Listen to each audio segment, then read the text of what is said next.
মেলায় ঘুরতে গিয়ে একটা মেয়ের উপরে নজর আটকে গেল। মেয়েটার দিকে হা করে তাকিয়ে আছি। মেয়েটার হাসিটা যেন কলিজা ছিদ্র করে অপর প্রান্ত দিয়ে বেরিয়ে গেছে। এমন সুন্দরী ললনা এর আগে আমি কখনো দেখিনি। এক কথায় বলতে গেলে হুড়পড়ি। এমন সময় তিশান ডাক দিয়ে বলে, আরে দোস্ত, মেয়েটা তো চলে যাচ্ছে। তিশানের কথায় হুঁশ ফিরে আসলো। হ্যাঁ তাই তো, মেয়েটা তো চলে যাচ্ছে। এখন কি করা যায় বন্ধু? মেয়েটা তো কলিজায় দাগ লাগিয়ে দিয়েছে। তিশান চল একটা কাজ করি, মেয়েটার পিছু নেই। ওকে চল। আমি আর তিশান মেয়েটার পিছু নিলাম। মেয়েটা মেলায় ওর বান্ধবীদের নিয়ে ঘুরে বেড়াচ্ছে। কলিজাটা বারবার খালি মোচড় দিচ্ছে। ইচ্ছে করছে এখনই গিয়ে ভরা মজলিসে সবার সামনে প্রপোজ করি, কিন্তু না, তা করা যাবে না। এভাবে প্রায় 30 মিনিট মেয়েটার পিছু নিলাম। মেয়েটা হয়তো কিছু টের পেয়ে গেছে। হঠাৎ দেখি মেয়েটা আমার দিকেই আসছে। বন্ধু এখন কি করব? মেয়েটা তো আমার দিকেই আসছে, কিন্তু তিশানের কোনো সারা শব্দ নাই। পাশে ফিরে দেখি বেটা পালিয়েছে। এখন তো বুক ধুপধুপ ধুপধুপ করছে। শালা কি স্বার্থপর বন্ধুরে, বিপদের সময় লেজ গুটে পালিয়েছে। মামুর বেটা, একবার সুযোগ পাই তোমাকে স্বার্থপর বন্ধুর পরিচয় আমিও দিব। মেয়েটা একদম আমার কাছে চলে আসে। এই ছেলে, কি সমস্যা তোমার? কোথায় কি সমস্যা? এই কথা ঘুরাচ্ছিস কেন রে তুই? সমস্যা যদি নাই থাকে তাহলে আমার পিছু কেন নিচ্ছিস? আমি চুপ করে রইলাম। কি রে, কথা বলছিস না কেন? এত সময় তো আমার পিছু পিছু ঠিকই ঘুরঘুর করেছিস, এখন কথা বলতে সমস্যা কোথায়? আসলে সত্যি বলতে কি, প্রথম দেখে আপনাকে ভালো লেগে গেছে। ভালোবেসে ফেলেছি, তাই আপনার পিছু নিয়েছি। এই ছোট লোকের বাচ্চা, কি বললি তুই? বলে গালের মধ্যে ঠাস করে থাপ্পড় বসিয়ে দেয়। আমি তো পুরা মেয়েটার কাণ্ড দেখে। মেলার অনেক মানুষ আমার দিকে তাকিয়ে আছে। লজ্জায় একদম মাথা কাটা যাচ্ছে। এই তোর কত বড় সাহস যে তুই আমাকে ভালোবাসার কথা বলিস? দেখতে তো পুরো ফকিন্নির মতো লাগে। তোর কোনো যোগ্যতা আছে আমাকে ভালোবাসার? আমার বাবা কি করে জানিস? আমার বাবা হচ্ছে ওসি, আর তোকে দেখতে তো মনে হয় কৃষকের ছেলে। গাইয়া কোথাকার! দাঁড়া, তোর ব্যবস্থা করছি। বাবাকে এখনই ফোন দিচ্ছি। লকআপে ঢুকিয়ে যখন কোষে কয়েকটা দিবে, এমনি প্রেমের ভূত মাথা থেকে চলে যাবে। মেয়েটা ওর বাবাকে ফোন করে আসতে বলে। আমি কি করব? কিছুই মাথায় কাজ করছে না। লোকজন জড়ো হয়ে গেছে অনেক। মানুষজন সবাই আমাকে চিড়িয়াখানার পশুর মতো ঘুরে ঘুরে দেখছে। মাথা নিচে নামিয়ে রেখেছি। এমন সময় একটা পুলিশের গাড়ি আসে, আর তার থেকে মোটামুটি একটা বয়স্ক লোক নেমে আসে। যতটুকু সম্ভব উনি মেয়েটার বাবা। মেয়েটা দৌড়ে ওর বাবার কাছে চলে যায়। বাবা, ওই ছেলেটা আমার সাথে অসভ্যতামি করেছে। আমার দিকে আঙুল দিয়ে দেখিয়ে দেয়। মেয়েটার বাবা এসে, এই ছেলে আমার মেয়ের সাথে অসভ্যতম করা? চল বেটা, তোকে থানায় নিয়ে তোর খাতির যত্ন করছি। লোকটা আমার কলার ধরে টানতে টানতে গাড়ির দিকে নিয়ে যায়। স্যার, আপনি প্লিজ একটাবার আমার কথাটা শুনুন।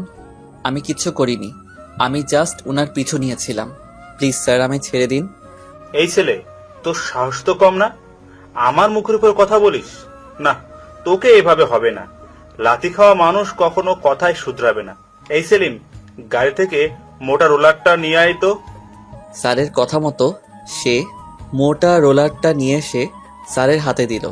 স্যার সোজা লাঠিটা হাতে নিয়ে আমায় হাঁটুর মধ্যে সজোরে একটা বাড়ি মারে। আমি তো বাড়ি খেয়ে মনে হয় এখনই উপরে চলে যাব। ব্যথায় মাটিতে বসে পড়লাম। চোখ দিয়ে পানি ঝরে পড়ছে। এদিকে মানুষ চেয়ে চেয়ে হাসছে আর বলছে, একদম ঠিক হয়েছে বেটার সাথে ফ্লার্ট করা। মেয়েদের সাথে একদম উচিত শিক্ষা দেওয়া উচিত বেটাকে। চুপচাপ গাড়িতে উঠ, না হয় লোকজনের সামনে এমন উদুম কেলানি কেলাবো, মান সম্মান তো যাবে যাবেই, প্লাস শরীরের একটা হাড়ও ঠিকঠাক জায়গায় মতো খুঁজে পাবি না। না না স্যার, প্লিজ আমি উঠছি। আমি মাটি থেকে উঠে দাঁড়াই, কিন্তু মাগো বলে চিৎকার দিয়ে আবার মাটিতে বসে যাই। ব্যথার চোটে উঠে দাঁড়াতেও পারছি না। ওসি স্যার রেগে গিয়ে আমাকে টেনে হেঁচড়ে গাড়িতে তুলল। বেটা, অনেক ঢং ধরেছিস। এসব ঢং আমার সামনে ধরে কোনো কাজ হবে না। এদিকে ব্যথায় আমার কলিজা বের হয়ে যাবে মনে হচ্ছে, কিন্তু কিছুই বলতে পারছি না। আমাকে থানায় নিয়ে গিয়ে মাটিতে আছড়ে ফেলে। এই বেটাটাকে নিয়ে গিয়ে লকআপে ঢুকা। আমার মেয়ের সাথে অসভ্যতামি করে, ওর কত বড় সাহস! ওকে মেরে ওর হাড্ডি গুড্ডি এক করে দে। কাল সকালের আগে যেন বেটা কোনো রকমের ছাড়া না পাই।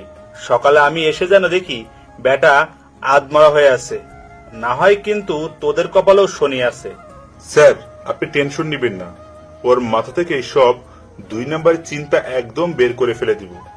তারপর ওসি স্যার চলে যায় আর আমাকে লকআপে ঢুকিয়ে সারা রাত মারধর করে। আমার রুহু যেন এখনই বের হয়ে যাবে। সকালবেলা ওসি স্যার আসে আর আমাকে লকআপ থেকে বের করে ওনার সামনে নিয়ে যায়। বেটা, এখন কেমন লাগছে? তুই জানিস না কার মেয়ের দিকে নজর দিয়েছিস? সামনের থেকে এসব করার আগে দেখে নিবি ওই মেয়ের বাবাও আমার মতো বড় অফিসার কিনা। এবারের মতো ছেড়ে দিলাম, যা বাড়ি যা। আমি মনে মনে হাসছি আর বলছি, হায় রে পাওয়ার, তুই সামান্য একটা থানার ওসি মাত্র, ওটা নিয়ে এত অহংকার বাপ মেয়ের। আর আমি কে সেটা যদি তুই জানতি তাহলে মাটি ছিদ্র করে সেটার নিচে ঢুকে যেতি। যাক, সমস্যা নেই, সময়ের অপেক্ষায় বসে থাকলাম। আমারও সময় আসবে, একক দশকে সব হিসাব করে নিব। কম দামি কাপড় আর নর্মাল গেট আপ নিয়ে থাকি বলে চোখে পড়ে না। থানা থেকে বের হয়ে 2 কদম দিতেই 20-25টা দামি গাড়ি আমার সামনে দাঁড় করায়, যেমন Lamborghini Veneno, Mercedes Benz Maybach, Ferrari Pininfarina Sergio, Maybach Exelero ইত্যাদি। এই টাইপের গাড়ি সব কয়টা দরজা অটোমেটিক খুলে যায়। আমি একটাতে উঠে বসে গেলাম, তারপর সেটাতে করে বাসায় চলে যাই। সেটা এক কনস্টেবলের চোখ এড়ায়নি। সে আমার দিকে চোখ বড় বড় করে তাকিয়েছিল। যেই ছেলে সারা রাত লকআপে বন্দি থেকে মাইর খেলো, সেই ছেলে সকালবেলা এত দামি গাড়ি। কনস্টেবল যেন কোনো মতেই হিসাব মিলাইতে পারতেছে না। সে গিয়ে ওসি স্যারকে সব বলে। ওসি স্যার যেন বিশ্বাসই করতে পারছে না। সে থানার সামনে সিসিটিভি ক্যামেরার ফুটেজগুলো চেক করে। তারপর সে নিজের চোখে দেখে ওসির তো হুশই উড়ে গেছে, তার চোখজোড়া বড় বড় হয়ে কপালে উঠে গেছে। এটা কি করে সম্ভব? যেই গাড়ি কয়েক বছর মেহনত করলেও কিনতে পারবো কিনা তার কোন নিশ্চয়তা নেই, আর এমন খ্যাতমার্কা ছেলের কাছ থেকে এত দামি মডেলের গাড়ি, তাও আবার বিভিন্ন ব্র্যান্ডের, যেই গাড়ি শহরের কোটিপতিরাও কেনার ক্ষমতা রাখে না। আমার ভাড়া বাসায় চলে এলাম। গাড়িগুলো আমায় নামিয়ে দিয়ে ওদের গন্তব্যে চলে গেল। শরীরের ব্যথায় নড়াচড়া করতে পর্যন্ত অসুবিধে হচ্ছে আমার। না, আর রান্না করব না, বাহির থেকে কিছু নিয়ে এসে খেয়ে নিব। কিন্তু হাঁটাচলা করতে পারছি না, মনে হচ্ছে যেন পায়ের হাড়টা ভেঙে গেছে। ব্যথায় কাতর হয়ে যাচ্ছি।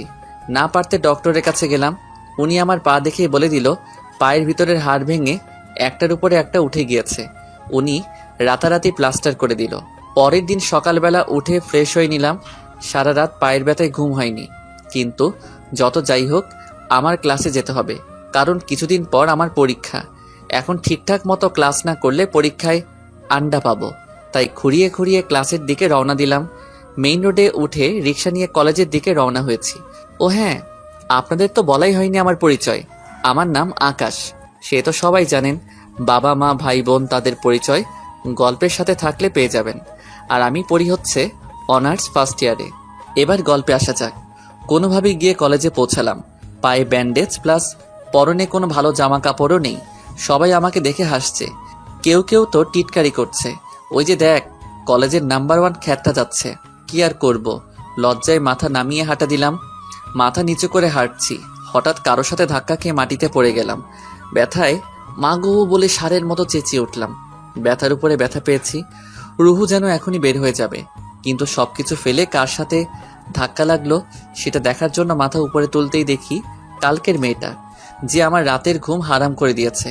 মেয়েটা আমার দিকে রাগী লুক নিয়ে তাকিয়ে আছে, মনে হয় এখনই গিলে খেয়ে ফেলবে। কিন্তু আমি কি করব, আমি তো ইচ্ছে করে এমন করিনি। আমি মাটি থেকে উঠে দাঁড়ালাম। আসলে সরি, আমি ইচ্ছা করে এমন করিনি। এই ছোট লোকের বাচ্চা, তুই আমার পিছু করতে করতে এখানে পর্যন্ত চলে এসেছিস। কালকের মারে তোর কি শিক্ষা হয়নি? পাশে থেকে একটা মেয়ে বলে উঠল, আরে এই খ্যাতটা এখানেই পড়ে। কি বলিস? আমি এই খ্যাতদের কলেজে ট্রান্সফার হয়ে এসেছি? ছি, আমার ভাবতেও তো গা শিউরে উঠছে। আমি চুপচাপ দাঁড়িয়ে আছি আর ভাবছি, পোশাক আশাকে যদি মানুষকে খ্যাত আর ছোট লোক নির্বাচন করা হয়, তাহলে তোরা আমার কাছে এর থেকে বড় খ্যাত। তোরা যেই কাপড় পরে নিজেকে মডার্ন আর বড়লোক দাবি করছিস, সেই কাপড় দিয়ে আমার ঘরের ময়লা পরিষ্কার করে। থাক, আর নিজেকে মহান বলে পরিচয় দিব না। আমি খ্যাত, তাই আমাকে সবাই খ্যাত বলে। এই ছোট লোক, তুই এখনো যাসনি? দূর হ আমার চোখের সামনে থেকে। সবাই আমাকে দেখে হাসাহাসি করছে, কারণ নতুন একটা মেয়ে আসলো, সে পর্যন্ত কথা শোনাতে কমতি দিল না। কলেজের সবাই তো কথা শোনায়, এই বাকি আজকে নতুন একজন আসলো, সেও কথা শুনিয়ে দিল। মন খারাপ করে ক্লাসে চলে গেলাম। ক্লাসে গিয়ে প্রথমের বেঞ্চে বসলাম, কিন্তু স্যার এসে আমায় অপমান করে উঠিয়ে দিল। এই ছেলে, তোমায় কতদিন বলেছি এমন নোংরা জামা কাপড় পরে কলেজে আসবে না, তাও আজও পরে এসেছো। যাও, শেষ বেঞ্চে গিয়ে বসো। তিশান আজ কলেজে আসেনি, তাই মন খারাপ হলেও ভালো করার মতো কেউ নেই। সবাই হাসাহাসি করছে আমাকে নিয়ে, সেটা রোজের একটা রুটিন। তবে সবার কথা শুনে নিজের কাছে নিজেকে খুব অপমান লাগে। আজ নিজের কিছু নেই বলে সবাই এমন খোঁটা দেয়। তবে আবার নিজেকে নিয়ে গর্বও করি, কারণ ছেঁড়া নোংরা কাপড় পরিধান করলেও সেটা নিজের টাকায় কেনা। ক্লাস শেষ করে ভাঙা পা নিয়েই বাসার দিকে রওনা দিলাম। হেঁটেই যেতে হবে, পকেটে টাকা নাই। আসার ভাড়াটা খালি ছিল আমার কাছে। দুপুরে বাসায় গিয়ে খাবার খাবো, তারও কোনো ঠিক ঠিকানা নাই। কলেজের সীমানা পার হতেই কেউ একজন এসে পায়ের উপরে হুমড়ি খেয়ে পড়ল। ভাই, আপনি আমাদের বাঁচান। আপনি ছাড়া আমাদের কোনো অস্তিত্ব নাই। প্লিজ ভাই, আপনি আবার আগের রূপে ফিরে আসেন। না রে ভাই, তা আর হবে না, তোদের ভাই মরে গেছে বলে মুচকে একটা হাসি দিয়ে বাসার দিকে রওনা দিলাম। এই ভাঙা পা নিয়ে খুঁড়িয়ে খুঁড়িয়ে বাসায় এসেছি। বাসায় আসার পর পাটা যেন মাটিতে ফেলতে পারছি না। ব্যথায় জানটা মনে হয় এখনই বের হয়ে যাবে। এদিকে পকেট ফাঁকা, কিভাবে কি করব মাথায় যেন কাজ করছে না। না, পাশের দোকানটাতে গিয়ে দেখি বাকি দেয় কিনা। বাসা থেকে বের হতেই দেখি সেই ছেলেটা যে আমার পা চেপে ধরেছিল। আমি ওকে দেখেও না দেখার ভান করে দোকানে গিয়ে মামাকে বললাম, মামা আমাকে কিছু খাওয়ার জিনিস দিন, পরে টাকা হলে বিল দিয়ে যাব। দেখো মামা, আমার দোকানে অল্প টাকার মাল, তার মধ্যে যদি তোমাকে বাকি দেই আমার পেট চলবে কিভাবে? আমি শরমে মাথা নত করে ঘরের দিকে চলে এলাম। একটু পর দেখি কেউ একজন দরজায় বাড়ি দিচ্ছে। গিয়ে দরজা খুলে দিলাম। দরজা খুলে দেখি সেই ছেলেটা দাঁড়িয়ে আছে, হাতে অনেকগুলো খাবার নিয়ে। এই কি রে, তোর কি চাই? বললাম না আমি আর আগের রূপে ফিরে যাব না। ভাই, আপনি যাই করেন করেন, কিন্তু আমি আপনার সাথে থাকতে চাই। আপনি চলে আসার পর থেকেই আমাদের অবস্থান নরকে পরিণত হয়ে গেছে। শহরের কোনো জায়গায় গিয়ে থাকতে পারছি না। ভাই প্লিজ, আপনার পায়ে পড়ি, আমাকে আপনার সাথে রাখেন। নিজেরই তো থাকার জায়গা নাই, তোমাকে কি রাখবো? ভাই, দরকার হয় আপনার ঘরের এক কোনায় পড়ে থাকবো। আপনার কোনো টাকা পয়সা লাগবে না। আপনার খাওয়া দাওয়া থেকে নিয়ে শুরু করে সব আমি দেখবো। প্লিজ আমাকে না করিয়েন না। আচ্ছা থাকো। ছেলেটার নাম পল্লব, সে আগে আমার কাজের সাথী ছিল, তাই না করলাম না। ভাই, আপনার জন্য কিছু খাবার এনেছি, সেগুলো খেয়ে নিন। আমার খুব খিদে পেয়েছে, তাই খেতে শুরু করলাম। এমন সময় পকেটে থাকা ফোনটা বেজে ওঠে। ফোনটা পকেট থেকে বের করে হাতে নেই। নাম্বারটা দেখে আমার চোখ কপালে উঠে যায়। আল্লাহ, এ তো আম্মুর নাম্বার। ফোনটা রিসিভ করতে আম্মু কান্নাকাটি শুরু করে দিয়েছে। বাবা, তুই কোথায় রে? কেমন আছিস তুই? আম্মু, আছি কোনো এক রাজপ্রাসাদে, আর তোমাদের দোয়ায় ভালো আছি। বাবা প্লিজ, আর কতদিন এভাবে রাগ করে থাকবি? এবার অন্তত ঘরে ফিরে আয়। না আম্মু, সেটা আর সম্ভব না। যতদিন না নিজেকে মানুষ বানাতে পারবো ততদিন আমি ঘরে ফিরে আসবো না। আর গতকাল বহুদিন পর গাড়িতে উঠলাম, ভালোই লাগলো। বাবা, তোর জন্য আমার সব সময় মন কাঁদে। তোর নাম্বারটা অনেক কষ্টে জোগাড় করেছি কথা বলবো বলে।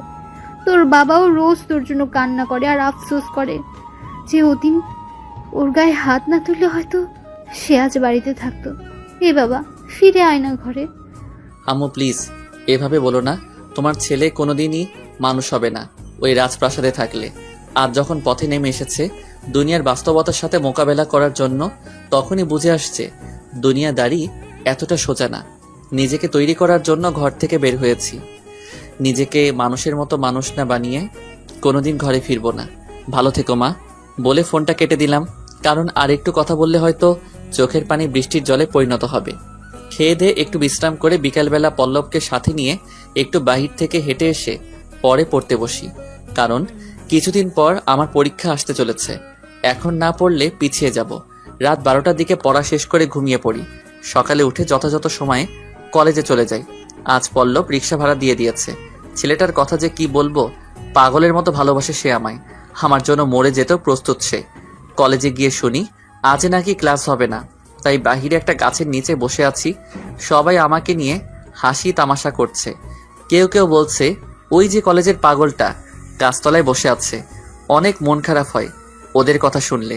তবে এখন কেন জানি অভ্যাস হয়ে গেছে, আগের মতো আর গায়ে লাগে না ওদের কথাগুলো। তিশানটাও আজকে আসে নাই। একা একা ভালো লাগছে না, উঠে চলে যাব এমন সময় পিছন থেকে কেউ একজন ডাক দিয়ে বলে, এই আকাশ দাঁড়াও। আমি পিছনে ফিরে দেখি আরু।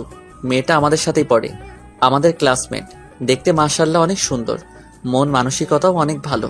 সবাই আমাকে কথা শোনালেও আজ পর্যন্ত সে আমায় কখনো কথা শোনায়নি। জি কিছু বলবেন? হ্যাঁ, বলার জন্যই তো এসেছি। জি তাড়াতাড়ি বলুন, আমি চলে যাব। আর আমার মতো খ্যাতের সাথে আপনি কথা বলছেন, সেটা কেউ দেখলে লোকে আপনাকে কথা শোনাবে। এই ছেলে, তোমার এত তাড়া কিসের? হ্যাঁ, চুপচাপ যেখানে বসেছিলে সেখানেই বসো। মেয়েটা আমায় জোর করে বসালো। আচ্ছা বসলাম, এবার তো বলেন। আমাকে তোমার ফ্রেন্ড বানাবে? আমি তো পুরা থ। মেয়ে বলে কি, কোথায় ও আর কোথায় আমি? আপনি কি পাগল হয়ে গেছেন? হ্যাঁ, আপনি কোথায় আর আমি কোথায়? শুধু শুধু আমার সাথে মিশে নিজের নাম কেন খারাপ করতে চাচ্ছেন আপনি? সরি, আমি পারবো না। লোকে আমার জন্য আপনাকে কথা শোনাবে, এটা কখনোই আমি মেনে নিতে পারবো না। আমি খ্যাত হতে পারি, তবে মানুষকে অপমানিত করতে পারবো না। এই আকাশ, এবার কিন্তু তুমিও বেশি বাড়াবাড়ি করছো। কে কি বলবে সেটা আমার উপরে ছেড়ে দাও। আর কলেজে আমাকে নিয়ে কথা বলবে এমন কারোর বুকের পাঠা হয় নাই।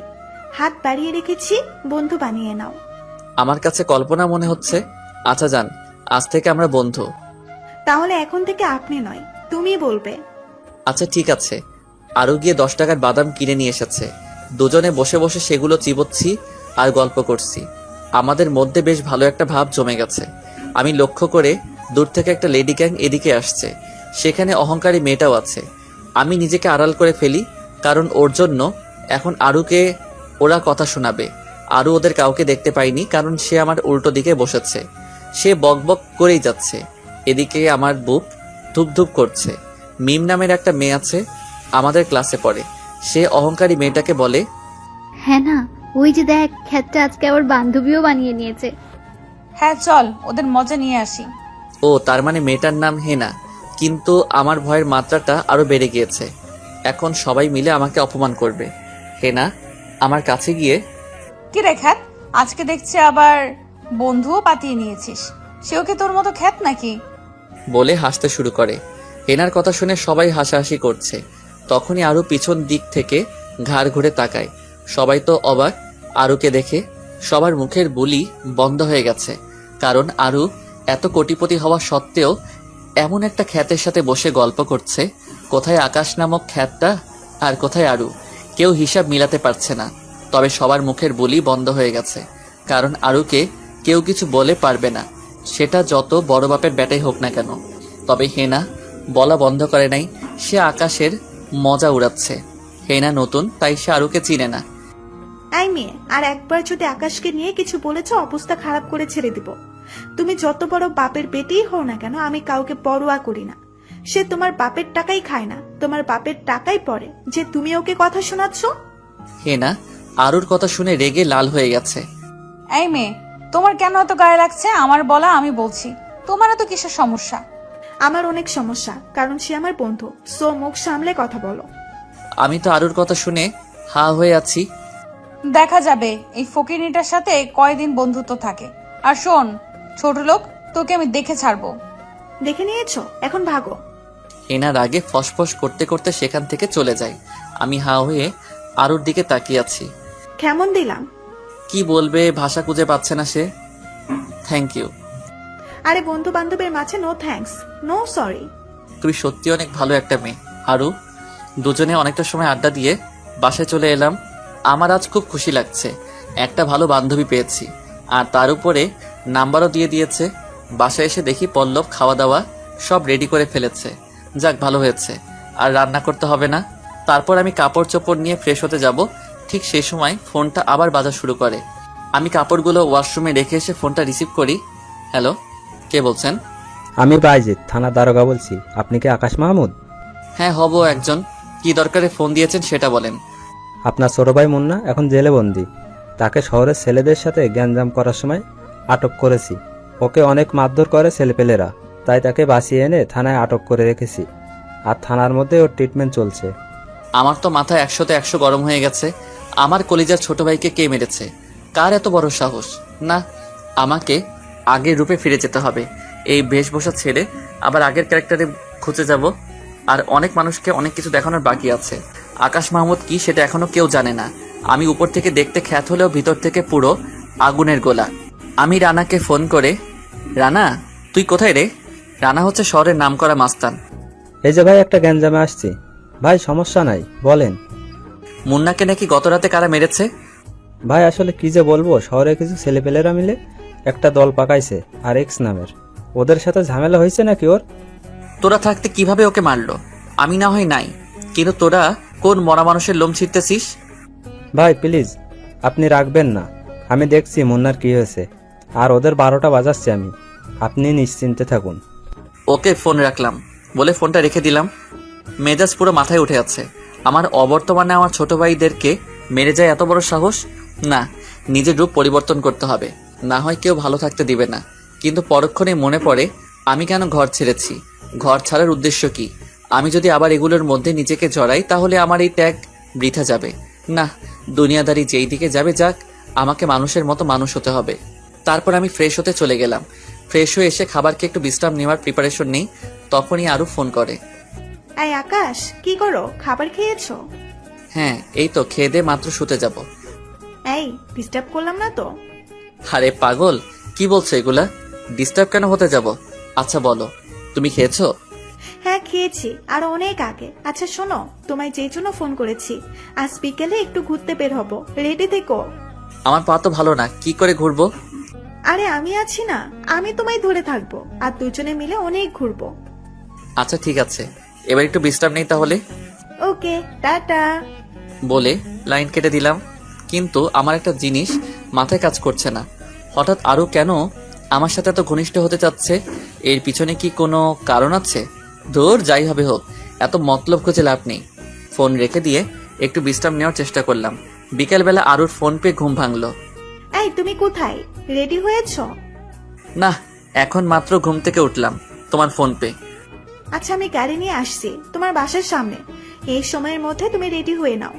আচ্ছা তা ঠিক আছে, কিন্তু আমার বাসা কোথায় সেটা তুমি জানো?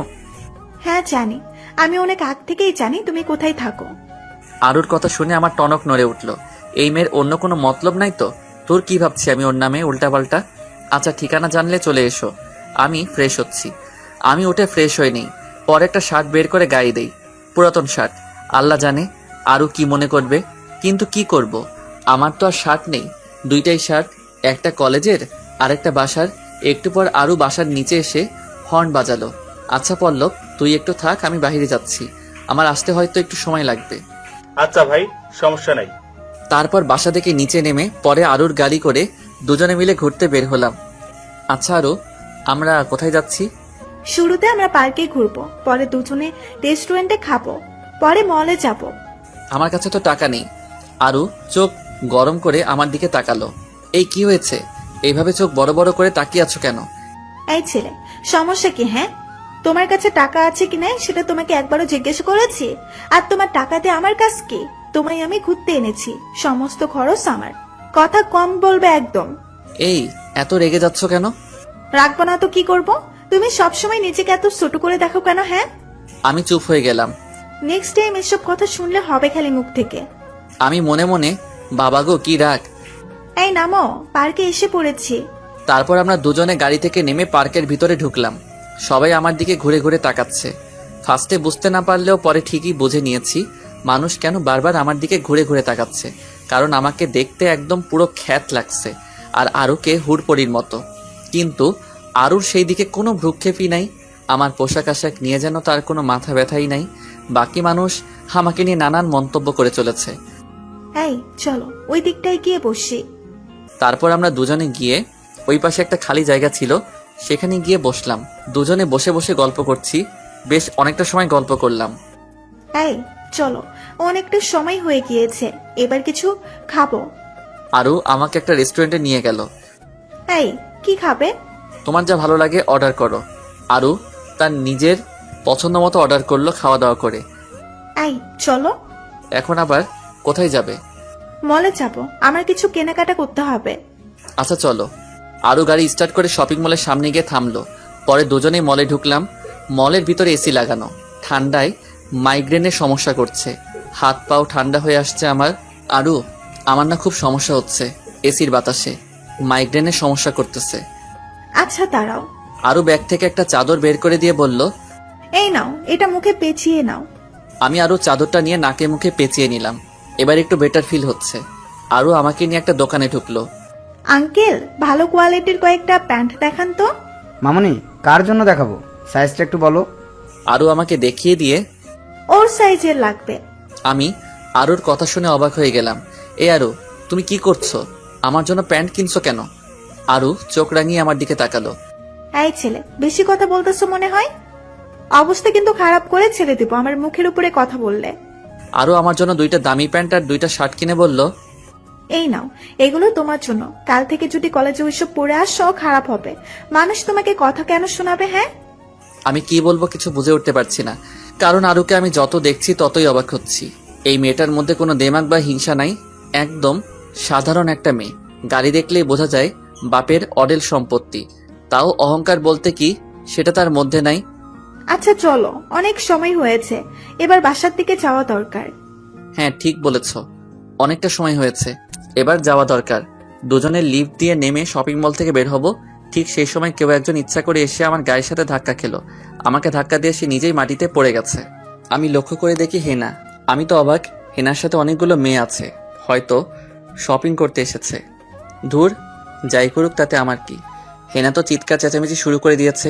হেনা চেঁচামেচি শুনে মানুষজন জড়ো হয়ে গেছে।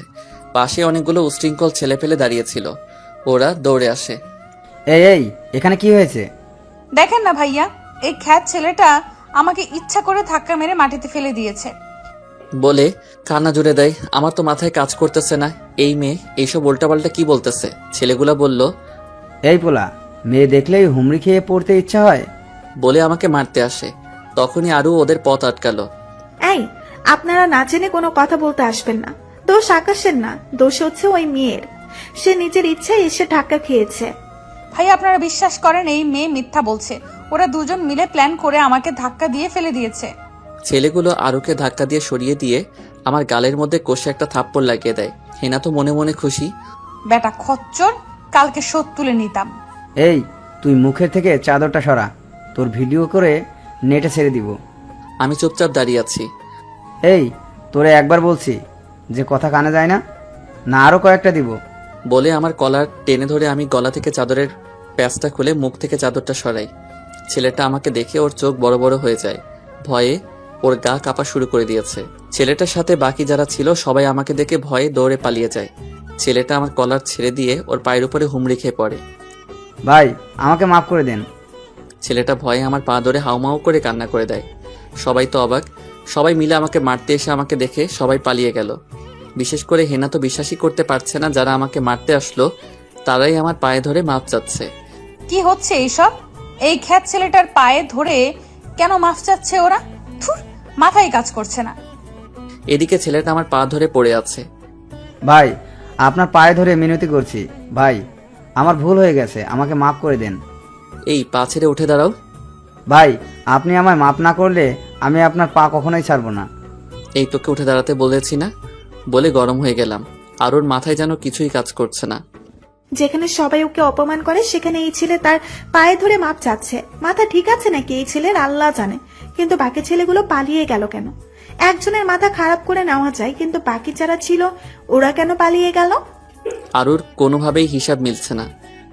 তাহলে আকাশের কি অন্য কোনো পরিচয় আছে যেটা আমরা জানি না? আকাশকে নিয়ে হাজারো কৌতূহল মাথায় কাজ করছে। ছেলেটা মাটি থেকে উঠে দাঁড়ায়। আজকের মতো কিছু বললাম না, সব ছেড়ে ভালো হয়ে গিয়েছি। না হয় তোরা তো জানিস যে তোদের মৃতদেহ দেখে এত সময়ে মানুষের কান্নার রোল পড়ে যেত। ভবিষ্যতে যদি এমন ভুল দেখি ওই দিনই ভুবনে তোদের শেষ দিন হবে। ভালো থাক, চললাম। আরও চলো বলে আরুকে নিয়ে শপিং মল থেকে বের হয়ে যায়। সমস্ত কিছু যেন হেনার মাথার উপর দিয়ে গেল। ছেলেটার ভয়ে এখন হাত পা কাঁপতেছে। কি ভাই, ওকে মারতে গিয়ে নিজেরাই ভয়ে কাবু হয়ে গেলেন? আপনারা চারজন আর ওই খ্যাতটা একা ছিল, তাও আপনারা ওকে মারতে পারলেন না? বাহ, শুরুতে তো অনেক বীরবল দেখিয়েছিলেন। ছেলেটা হেনার গালের মধ্যে কষে একটা থাপ্পড় বসায় দেয়। হেনা থাপ্পড়ের টাল সামলাতে না পেরে ফ্লোরের উপরে গিয়ে পড়ে। এই মেয়ে, তোর গুষ্টি মারি। আর একবার শব্দ বের করবি মুখ দিয়ে, তাহলে তোকে থাপড়াইতে থাপড়াইতে এখানেই মেরে ফেলবো। ফাজিল মেয়ে কোথাকার, নিজের জীবন নিয়ে বেঁচে ফিরছি, এটাই শুক্রিয়া। এই মেয়ে, তুই জানিস এই ছেলেকে বা কি তার পরিচয়? আমি কেন, আমার মতো 100 ছেলে পেলে আসলেও ওর শরীরের পশম পর্যন্ত বাঁকা করতে পারবে না। আজকে তোর জন্য নিজের জীবনটা ঝুঁকিতে ফেলে দিয়েছিলাম। দোষ ভাইয়ের না, দোষ তোর। তুই ইচ্ছা করে ভাইকে ধাক্কা দিয়েছিস। সোজা এখান থেকে কেটে পড়, না হয় আরেকবার যদি আমার চোখের সামনে পড়িস তাহলে তোকে খুন করে দিব। হেনা ভয় শপিং মল ছেড়ে বের হয়ে যায় বান্ধবীদেরকে নিয়ে, কিন্তু হেনা ভিতরে ভিতরে রাগে ফসফস করছে। একে তো শপিং করতে পারে নাই, দ্বিতীয় এই খ্যাত আকাশের জন্য অপরিচিত একটা ছেলের হাতে থাপ্পড় খেলো। সব এই খ্যাত আকাশের দোষ। বেটাকে আমি ছাড়বো না, তোর জন্য মার খেয়েছি, তোর শেষ দেখেই ছাড়বো। আর শালা ফকিন্নির বাচ্চা কি বললো, ওর মতো 100 ছেলে পেলে আসলেও এই খ্যাটটার কিছু করতে পারবে না। আরে 100 ছেলে পেলে কেন, খ্যাটটাকে আমি নিজেই সাইজ করব। অন্যদিকে আরও গাড়ি ড্রাইভ করছে আর আমি চুপচাপ বসে আছি। এমনিতে আরুর মাথায় তো আমাকে নিয়ে হাজারো কৌতূহল, তার মধ্যে ছেলেটাকে বলা আমার শেষ কয়েকটা কথা তাকে আরও ভাবাচ্ছে। সে শিওর আমার কথা শুনে ভাবছে যে আমার কোনো লুকানো অতীত আছে। আমি চুপচাপ গাড়িতে বসে আছি, মন মেজাজ একদম বিগড়ে আছে। কচুপোড়া দুনিয়ায় মানুষগুলো এত আজীব কেন? আমি ভালো থাকলে ওদের শরীরে এত জ্বালা করে কেন? যেখানেই যাই পিছনের অতীতের সাথে রিলেটিভ কোনো কর্মকাণ্ড ঘটে যায়। আমার গালে আঙুলের ছাপ বসে আছে। আরও গাড়ি ড্রাইভ করে আমার বাসার সামনে এনে আমাকে নামিয়ে দেয়। আমি গাড়ি থেকে নেমে আরুকে বললাম, সাবধানে যেও, আর কোনো সমস্যা হলে আমায় ফোন দিও বলে আমি ঘরের দিকে হাঁটা দিলাম। আচ্ছা, তুমিও ভালো থেকো। আমি বাসার ভিতরে ঢুকবো, আরও পিছন থেকে আবার ডাক দেয়। এই আকাশ, শোনো তো একটু। হ্যাঁ বলো। কাছে আসো। আমি আরুর কাছে গিয়ে হ্যাঁ বলো। আরু ঠুস করে আমার গালে একটা কিস বসিয়ে দিল। এই কি হলো এটা? কই কি হয়েছে? আর এত চাপ নিচ্ছ কেন? বন্ধুকে ভালোবেসে 2-1টা পাপ্পি দেওয়াই যায়। আচ্ছা গেলাম। আমি বাসার ভিতরে চলে এলাম, আরুও চলে গেল। আমি এসে দেখি পল্লবও বাসায় নাই। আমি ফ্রেশ হয়ে নাস্তা করে পড়তে বসলাম। পল্লব একটু পরে চলে এলো। ভাই, আপনার গায়ে নাকি কে হাত দিয়েছে, কিন্তু তাও নাকি আপনি তাদেরকে ছেড়ে দিয়েছেন। কি রে, তুই কি করে জানলি? ভাই, আমি আপনাকে নিজের চাইতেও বেশি ভালোবাসি। আপনার গায়ে হাত দিয়ে কিভাবে বেঁচে যাবে? আপনার গায়ে হাত দিয়েছে আর আমি ওকে ছেড়ে দিব, সেটা আপনার মনে হয়? বেটার কেচ্চা কাহিনী খতম। আরে তোরা কি কখনো মানুষ হবি না? তোদের নিয়ে আর পারি না। আমি যেখানে কিছু করিনি সেইখানে তুই কেন উল্টাপাল্টা করতে গেলি? এটা তো কম ভাই, আপনার গায়ে আঘাত করবে এমন জানতে পারলেও জীবন কেড়ে নেব। আমি জানি ওদের যত মানা করি, কিন্তু কাজ হবে না। বেটাদের খেল খতম করে দিয়েছে পল্লব। আচ্ছা আমার পড়তে হবে, তুই কোনো কাজ থাকলে শেষ কর। আমি পড়ায় মন দিলাম। পড়া শেষ করে রাতের বেলায় খাবার খেয়ে ঘুমিয়ে পড়লাম। কিন্তু অন্যদিকে হেনার চোখের ঘুম কেড়ে নেই। ওকে আজ মাইর খাইয়েছি আমি, কিন্তু একটা জিনিস ওর মাথায় কাজ করছে না। সেটা হলো আমাকে মারার পর আমি কোনো রিয়্যাক্ট করলাম না কেন। সে ভাবছে ছেলেটা দেখতে খ্যাত হলে ওর মধ্যে ভালো কিছু গুণ আছে। থুর, আমি ওই খ্যাতটাকে নিয়ে কিসব উল্টাপাল্টা চিন্তা ভাবনা করছি। তবে খ্যাতটার কোনো একটা দিক আমাকে দুর্বল করে দিচ্ছে। ওকে আমি কোনোভাবেই আমার স্মৃতিশক্তি থেকে সরাতে পারছি না। সকালবেলায় আমি ঘুম থেকে উঠে কলেজে চলে আসি। আরুও আজ আগেভাগে চলে আসে। তিশানও আজ কলেজে এসেছে। তিশান আকাশের সাথে আরুকে দেখে তো অবাক। তিশান আরু আমাদের বন্ধুত্বের মধ্যে নতুন জয়েন হয়েছে। ক্লাস শুরু হতে আরো 30 মিনিট বাকি, তাই সবাই বসে বসে আড্ডা দিচ্ছি। এমন সময় হেনা কলেজে আসে। এসেই দেখে 3 জন একসাথে বসে গল্প করছি। হেনার কেন জানি একদম গা জ্বলে যাচ্ছে, বিশেষ করে আমার সাথে আরুকে দেখে। না দাঁড়া, তোদের ব্যবস্থা করছি। তোদের দুইটাকে আমি কখনোই একসাথে থাকতে দিব না। ক্লাসের ঘন্টা পরে সবাই ক্লাসে চলে যায়। আমি আজ আবার সামনে বসেছি। স্যার এসে দেখে আমি কাপড় পাল্টাচ্ছি। যাক, তাহলে এবার নতুন কাপড় কিনে পরিধান করেছো, তাই আর কিছু বললাম না। স্যার কিনেছে না কেউ ভিক্ষা দিয়েছে? এসব খ্যাত মার্কা ছেলেদের সামর্থ্য আছে নাকি নতুন কাপড় চোপড় কেনার? হেনার কথা শুনে ক্লাসের সবাই সজোরে হেসে দেয়। এই স্টপ, এটা ক্লাস, কোনো বিনোদন কারখানা না। স্যার লেকচার দিতে শুরু করলো। সবাই স্যারের কথার দিকে ফোকাস করে, কিন্তু হেনা অন্য কিছু ভাবছে। ছেলেটাকে আমি শিক্ষা দিয়েই ছাড়বো, কিন্তু কিভাবে দিবে একটা বুদ্ধি আটতে হবে। হ্যাঁ পেয়েছি, এবার বেটা যাবি কই? ক্লাস শেষ করে আমি তিশান আর আরু গাছতলায় বসে বসে আড্ডা দিচ্ছি। এমন সময় হেনা আমাকে ডাক দিল। আমি শুনেও না শোনার ভান করে আছি। হেনা আমার কাছে এসে, এই আকাশ, শোনো তো একটু, তোমার সাথে আমার কিছু কথা আছে। আয় আকাশ, তুই যাবি না, তোকে আবার অপমান করবে। সরি, আপনার সাথে আমার কোনো কথা নেই, আপনি যেতে পারেন। প্লিজ শোনো, জাস্ট 2 মিনিট কথা বলবো, খুব দরকার। না, বলেছি না আপনার সাথে আমার কোনো কথা নেই, আপনি যান এখান থেকে। প্লিজ একটু কথা শোনো না। আচ্ছা আরু, তোমরা দাঁড়াও, কি বলে শুনে আসি। এত করে রিকোয়েস্ট করছে।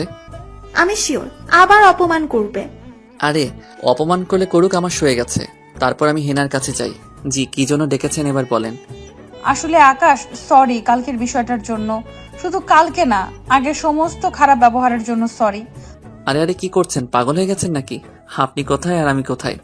আপনি হচ্ছেন ওসির মেয়ে, আর আমি হচ্ছি কোথায় একটা খ্যাতমার্কা ছেলে। আমার কাছ থেকে মাফ চাওয়া আপনার মানায় নাকি? আকাশ, জানি তুমি আমার উপর এখনো রেগে আছো, প্লিজ মাফ করে দাও। তোমায় আর কখনো খ্যাত বলবো না। আচ্ছা যান, মাফ করে দিয়েছি, এবার ভালো থাকেন। বলে চলে আসতে ধরছি, এমন সময় হেনা আবার ডাক দেয়। এই আকাশ, দাঁড়াও। আবার কি? এত তাড়াহুড়া কেন তোমার? হ্যাঁ, একটু কথা বললে কি হয় আমার সাথে? আরে আজিব তো, কি বলবো আপনার সাথে? মাপ চাইতে এসেছেন, কাজ শেষ, এরপর আর কি কথা থাকতে পারে? প্লিজ, আমি তোমার বন্ধু হতে চাই, আমাকে তোমাদের বন্ধুদের মধ্যে সামিল করে নাও। আচ্ছা, আপনি আসলে কোন মতলব নিয়ে এসেছেন বলেন তো? শুরুতে মাপ চাইলেন, এখন বলছেন বন্ধু হতে চান। আসলে ঘটনাটা কি? এক রাতের মধ্যে কি এমন পরিবর্তন হয়ে গেল যে আমার মতো খ্যাতের সাথে ভালো ব্যবহার করছেন? কিসের মতলব থাকবে? আমার কোনো মতলব নেই, আমি তোমার বন্ধু হতে চাই। ধুর, আপনার সাথে কথা বলাই বেকার। আপনাকে বন্ধু বানানো ইম্পসিবল, কখনোই না। আমার মাথা খারাপ হয়নি যে আপনাকে বন্ধু বানাতে যাব। আমি হেনাকে রেখে তিশানদের কাছে চলে আসি। হেনাও আমার পিছনে পিছনে এলো। এই আরও আমি তোমাদের বন্ধু হতে চাই। আকাশকে বলেছি, সে আমাকে বন্ধু বানাতে রাজি হচ্ছে না। প্লিজ তোমরা আমাকে বন্ধু বানিয়ে নাও। সরি হ্যানা, মাফ করো, আমাদের আর কোনো বন্ধুর দরকার নেই। এই আকাশ, চলো তো বাসায় চলে যাব। যত সব পাগল ছাগলের কারখানা, অপমান করে আসছে বন্ধু বানাইতে। হেনাকে পাত্তা না দিয়ে যে যার মতন বাসায় চলে এলাম। হেনা তো রেগে মেগে শেষ। শালা ছোট লোকের বাচ্চাগুলো আমার বন্ধুত্বকে ঠুকরে দেয়। তোদের সব কয়টাকে আমি দেখে ছাড়বো। বন্ধু তো আমি হবই, আর খ্যাটটাকে শিক্ষা দিয়েই ছাড়বো। আমি বাসায় এসে পড়লাম। বাসায় এসে যখন ঘরে ঢুকি তখন দেখতে পাই পুরো ফ্লোর রক্তে লাল হয়ে আছে, আর একটা হাত কবজি থেকে কাটা ফ্লোরে পড়ে আছে। এটা দেখে তো আমার হুশই উড়ে গেছে। আল্লাহ, পল্লবের কিছু হলো না তো? সে ঠিক আছে কিনা আল্লাহ জানে। তাড়াতাড়ি ঘরের ভিতরে ঢুকে দেখি পল্লব সেই ছেলেটাকে চেয়ারের সাথে বেঁধে রেখেছে, যে ছেলেটা শপিং মলে আমাকে থাপ্পড় মেরেছিল। ছেলেটার হাত পল্লব কেটে ফেলেছে। ছেলেটার হাত থেকে অনবরত রক্ত ঝরে পড়ছে, আর ছেলেটা ব্যথায় কাতরাচ্ছে। কিন্তু কি করার, ওর মুখের মধ্যে পল্লব কাপড় গুজে দিয়েছে। না হয় দুনিয়াদারি একদিকে করে ফেলতো চেঁচিয়ে। এই পল্লব, কি করছিস কি? ভাই, এই জানোয়ারটার কত বড় সাহস যে সে আপনার গালে থাপ্পড় মেরেছে, তাই ওর হাত কেটে ফেলেছে। বাকি ওকে মেরে ফেলবো এখনই। এই তুই পাগল হয়ে গেছিস? হ্যাঁ, আমাকে মেরেছে, আমি মাফ করে দিয়েছি। যা, ওকে ছেড়ে দিয়ে আয়। কি বলছেন ভাই? আপনার গায়ে সে হাত তুলেছে আর আপনি বলছেন ওকে ছেড়ে দিতে? হ্যাঁ, আমি বলছি, যা ওকে ছেড়ে দিতে। ওকে ভাই, ছেড়ে দিচ্ছি। ছেলেটাকে হসপিটালের সামনে নিয়ে গিয়ে ছেড়ে দিয়ে আসে পল্লব। দুপুরে খাবার খেয়ে আমি শুয়ে আছি, এমন সময় আরু ফোন দেয়। কি করছো? খাওয়া দাওয়া হয়েছে তোমার? হ্যাঁ হয়েছে, তুমি খেয়েছো? হ্যাঁ খেয়েছি। আচ্ছা ঠিক আছে, তুমি রেস্ট করো, কাল কলেজে আসলে কথা হবে। আচ্ছা বলে ফোন রেখে দিলাম। তারপর একটু রেস্ট করে বিকালবেলা বাসার নিচে একটু হাঁটাহাঁটি করে কিছুক্ষণ পর আবার বাসায় এসে পড়লাম। পরে পড়তে বসলাম, কারণ সামনে পরীক্ষা আসতে চলেছে। এখন পড়ায় ফোকাস করতে হবে, না হয় আমার এই ত্যাগ বিফলে যাবে। পড়াশোনা শেষ করে রাতের খাবার খেয়ে ঘুমিয়ে পড়লাম। সকালবেলা ঘুম থেকে উঠে যথাযথ সময়ে কলেজে চলে গেলাম। গিয়ে দেখি কেউ আসে নাই। কেউ বলতে আরু আর তিশান, এই দুইজনের কেউ আসে নাই। তবে আমি লক্ষ্য করি হেনা এসেছে, তাই আমি নিজেকে আড়াল করে ফেললাম। কিন্তু হেনার চোখে ধরা খেয়ে গেলাম। হ্যাঁ, এটাই সুযোগ ওর সাথে একা কথা বলার, না হয় চামচগুলো আসলে আর কথা বলতে দিবে না। তাই আমি আকাশের কাছে চলে গেলাম। আমি হেনাকে দেখে থতমত খেয়ে যাই। কিরে, আমি তো নিজেকে আড়াল করে ফেললাম, তাও এই মেয়ে আমায় দেখলো কি করে? হেনা আমার কাছে এসে, এই ছেলে, তোমার সমস্যা কি? হ্যাঁ, আমায় দেখলে এইভাবে পালিয়ে বেড়াও কেন? কে কে কে বলেছে আমি আপনাকে দেখলে পালিয়ে বেড়াই? শোনো, আমি বাচ্চা না, আমি সবকিছুই বুঝি। আচ্ছা, তুমি কি আমায় মাফ করবে না? আমি তো সমস্ত কিছুর জন্য সরি বলেছি, তাও আমাকে তোমাদের বন্ধু বানাবে না? মানুষ মাত্রই তো ভুল, আর আমিও সে ভুল করেছি, কিন্তু তার জন্য তো ক্ষমাও চেয়েছি, কিন্তু তুমি আমাকে ক্ষমা করছো না। আরে আজিব তো, ক্ষমা তো করে দিয়েছি। তাহলে বন্ধু বানাতে সমস্যা কোথায়? আপনার হয়তো মাথা নষ্ট হয়ে গেছে। বন্ধু আর ক্ষমা দুইটা আলাদা জিনিস। তাছাড়া আপনি একজন ওসির মেয়ে, আপনার সাথে আমাদের বন্ধুত্ব কি করে হয়? কোথায় আপনি কোটিপতির মেয়ে আর কোথায় আমরা ছোট লোক খ্যাত? তার চেয়ে বড় কথা, সেদিনের মাইরের কথা আমার মনে আছে। সারাটা রাত আপনার বাবার হুকুমে তিনা চামচাগুলো আমায় মেরেছে। আমি আর নতুন করে কোনো ঝামেলা চাই না, আর আপনার বাবার কাছে মায়েরও খেতে চাই না। হেনা খপ করে আমাকে জড়িয়ে ধরলো আর সাথে সাথে কান্না করে দিল। আকাশ, প্লিজ আমায় এভাবে ফিরিয়ে দিও না। আমি কেন জানি তোমার অবহেলা নিতে পারছি না। এই কি করছেন? প্লিজ ছেড়ে দেন, মানুষ দেখলে কেলেঙ্কারি হয়ে যাবে। না, আমি ছাড়বো না। আগে বলো, আমাকে তোমাদের বন্ধু বানাবে? বিশেষ করে তোমার। তোমাকে বন্ধু বানিয়ে পরে তোমার বাবার মার খাই? সমস্ত দোষারোপ আমার উপরেই আসবে যে আপনাকে ফুসিয়ে ফাঁসিয়ে পাগল করে ফেলেছি। না, এমন কিচ্ছু হবে না। আমার বাবারটা আমি দেখে নিব। প্লিজ আকাশ, আমাকে ফিরিয়ে দিও না। আচ্ছা ঠিক আছে, ছাড়ো। তিশান আর আরু আসুক আগে, ওদের মতামত কি সেটা দেখি। হেনা ছেড়ে দিল। একটু পর আরু আর তিশান এলো। হেনা আকাশের পাশে বসে আছে, আরু তো এসেই রাগারাগি শুরু। এই আকাশ, এখানে কি হচ্ছে? এই মেয়ে তোর সাথে কেন? সকাল থেকে আমার মাথা খারাপ করে দিচ্ছে। আমাদের বন্ধু হবে বলে আমি বলেছি তোরা আসলে দেখা যাবে। এখন তোরা এসেছিস, এবার তোরা বোস কি করবি? কি করব? ওর মতো মেয়ে বন্ধু আমাদের চাই না। তিশান, তোর কি মতামত? তিশান প্লিজ, না করো না। দেখ, আমি আর কি বলবো, মেয়েটা যেহেতু সরি হয়েছে সেই দিক থেকে একটা সুযোগ দেওয়াই যায়। আর বন্ধুই তো হতে চেয়েছে, এর থেকে বেশি কিছু তো আর না। দেখ, ওকে বন্ধু বানিয়ে নিজের বিপদ ডেকে আনিস না আকাশ। বাদ দে আরু, সে আমাকে মেরে ফেলবে। অতি জ্বর গেলে থাক, মরে যাব। এর চাইতে বেশি কিছু তো আর না। সে যখন এত করে বলছে, একটা সুযোগ দেওয়া দরকার। আচ্ছা ঠিক আছে, তুই যা ভালো মনে করিস। তারপর সবার বন্ধু হয়ে গেলাম। আমি আরু, তিশান, আকাশ সবার সাথেই একটা ভালো সম্পর্ক বানিয়ে ফেললাম। কিন্তু আকাশকে নিয়ে মনের মধ্যে অন্যরকম একটা কিছু ফিল কাজ করে। ইচ্ছে করে আকাশকে নিয়ে সারা জীবন পার করে দেই।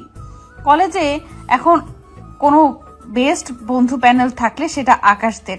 আমার বান্ধবীরা সবাই অবাক, মিম তো আরো অবাক। সে ভাবছে, যে মেয়ে আকাশকে খেত ছাড়া কিছুই ডাকতো না, পদে পদে অপমান করত, সেই মেয়ে আজ তার বন্ধু।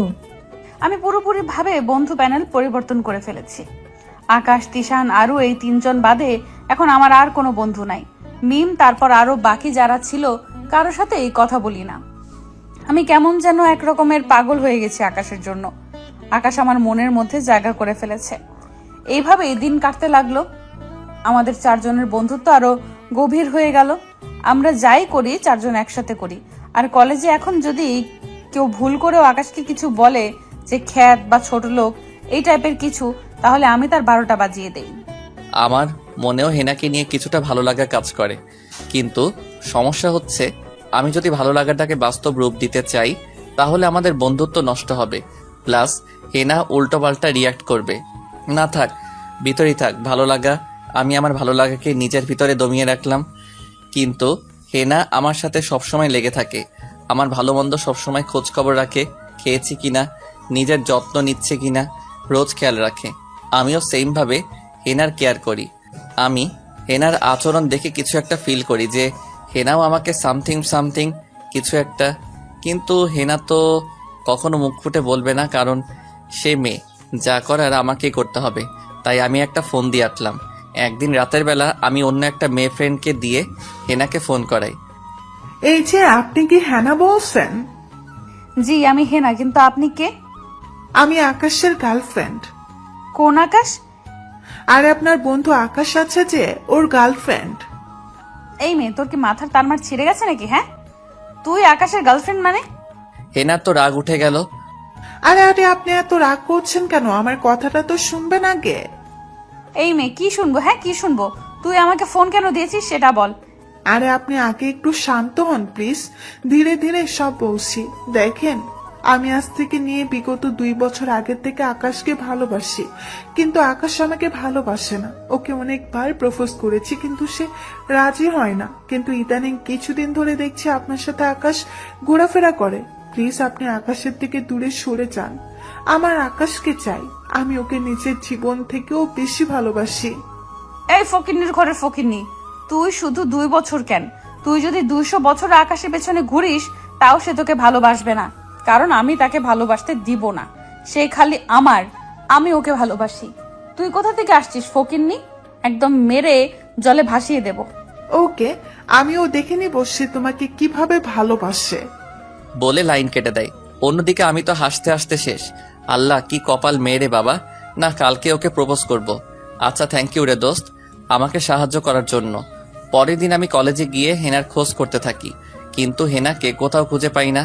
পরে কেউ একজনকে জিজ্ঞেস করলে সে বলল হেনাকে নাকি কলেজের পাশের পার্কটাতে বসে থাকতে দেখেছে। আমি দৌড়ে পার্কটাতে চলে গেলাম। গিয়ে দেখি হেনা মন খারাপ করে বসে আছে। এই হেনা, কি হয়েছে তোমার? তোমাকে কত সময় ধরে খোঁজ করলাম কিন্তু কোথাও পেলাম না। পরে একজন থেকে জানতে পারলাম তুমি পার্কে এসে বসে আছো। কেন আমার খোঁজ করতে হচ্ছে তোমার? আমার সাথে তোমার কি যে আমার খোঁজ করতে হবে? তুমি কি সত্যি বোঝো না আমার সাথে তোমার কি? না, বুঝি না তোমার সাথে আমার কি। লুচ্চা কোথাকার। আরে পাগলি, তুমি আসলে একটা গাধা। তোমাকে যে আমি ভালোবাসি সেটা কি তুমি বুঝো না? তো কি বলছো কি আকাশ? সত্যি তুমি আমায় ভালোবাসো? হ্যাঁ রে বাবা, আমি তোমায় সত্যি ভালোবাসি। তাহলে প্রপোজ করো। আল্লাহ, এখন প্রপোজ কিভাবে করব? আশেপাশে তো কোনো ফুলও নাই। পকেটে একটা কলম ছিল, সেটা বের করে হেনাকে প্রপোজ করি। তুমি কি আমার বাবুরামও হবে হেনা? আমার কাণ্ড দেখে তো রেগে মেগে আগুন।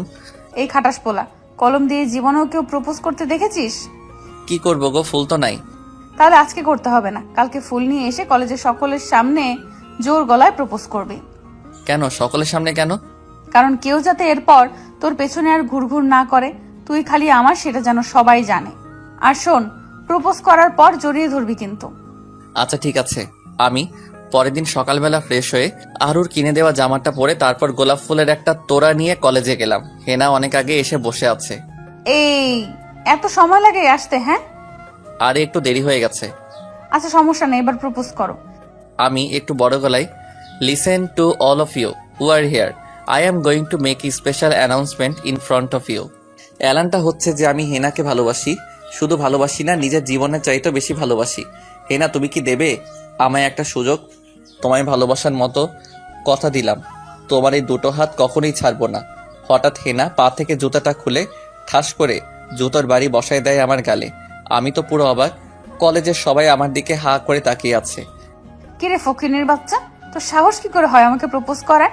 নিজের চেহারাটা ভালো করে কখনো আয়নায় দেখেছিস? ছোট লোকের বাচ্চা, চলে এসেছিস আমাকে প্রপোজ করতে। হেনা, তুমি আমার সাথে মজা করছো তাই না? কলিজা, আমি জানি তুমি আমার সাথে মজা করছো। হেনা জুতাটা দিয়ে আর একটা বাড়ি লাগিয়ে দেয় আমার গালে। এই ছোট লোক, মজা করবো মানি? কিসের মজা তোর সাথে? বলেছিলাম না ওই দিন তোকে আমি দেখে ছাড়বো? আমাকে অপমান করা, তার উপরে আমাকে ওই লোকের কাছে থাপ্পড় খাওয়ানো। কি ভেবেছিস আমি এত সহজে সব ভুলে যাব আর তোকে ছেড়ে দেব? ছোট লোক, তোর নিজে কি নিজে ভালোবাসার মতো পয়সা নেই।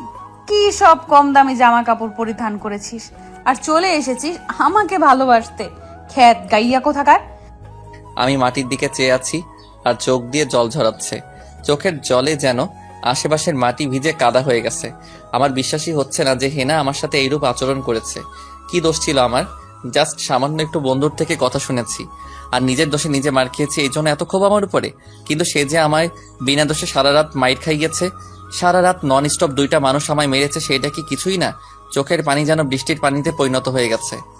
এই ছোট লোক শোন, তোকে একটা পরামর্শ দেই। আগে নিজেকে ঠিক কর। তোর যে স্ট্যাটাস, তোর জন্য আমরা না তোর মতো গ্রামের ছকি না পারফেক্ট। আর শোন, আমি কে সেটা চিনে রাখবি। ফকিন্নি গাইয়া কোথাকার। থাক, চললাম। হেনা আর ওর বান্ধবী যারা ছিল সবাই চলে গেল। মিমু আছে হেনার সাথে। এটা ওদের প্ল্যানিং ছিল, আমাকে এইভাবে অপমান করবে। সকলেই হাসাহাসি করছে আমাকে নিয়ে। 2-1জন তো চেঁচিয়েও বলছে, কিরে খ্যাত, আর মেয়ে খুঁজে পেলি না? শেষমেশ ওসির মেয়েকে ধরেছিস? বাহ, ভালোই তো ফোন দিয়ে এটেছিস ওর বাবার টাকা পয়সা হাতিয়ে নেওয়ার জন্য। শরমে মাথা উঠাতে পারছি না। সবাই টিটকারি করছে। হঠাৎ এমন সময় কোথা থেকে যেন আরু আসে।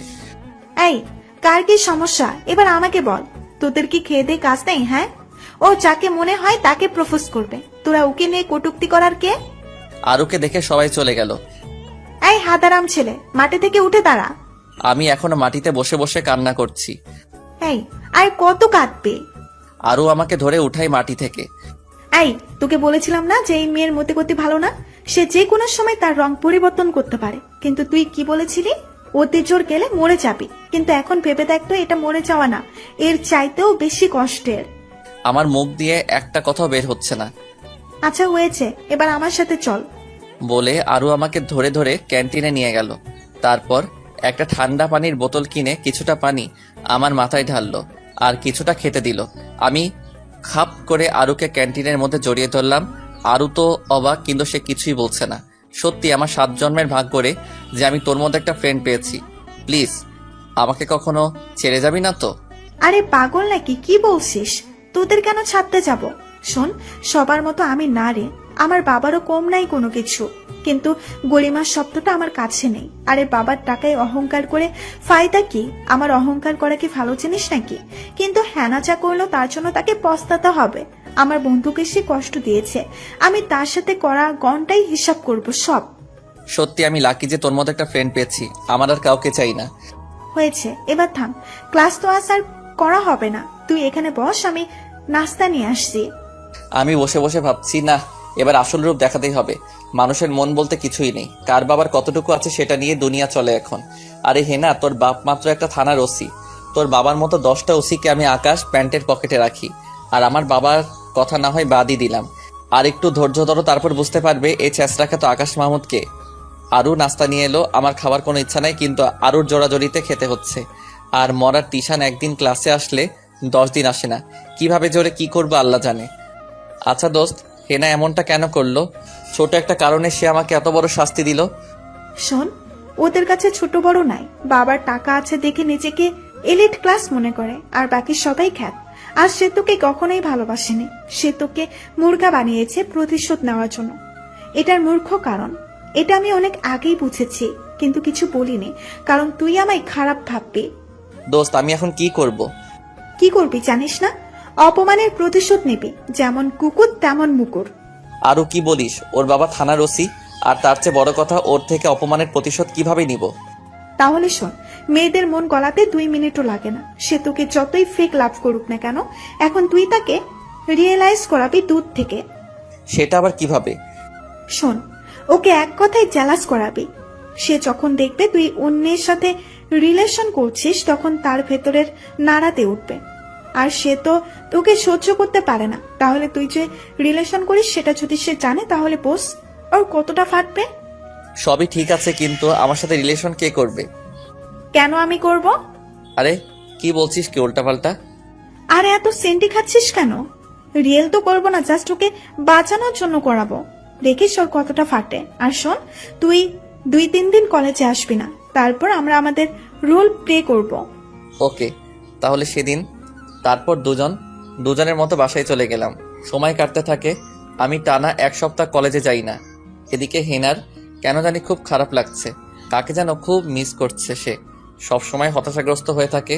কোনো কিছুতেই যেন আগের মতো আর শান্তি নাই। সে রাতের বেলায় শুয়ে শুয়ে ভাবছে যে আকাশকে সেদিন এইভাবে অপমান না করলেও পারতাম।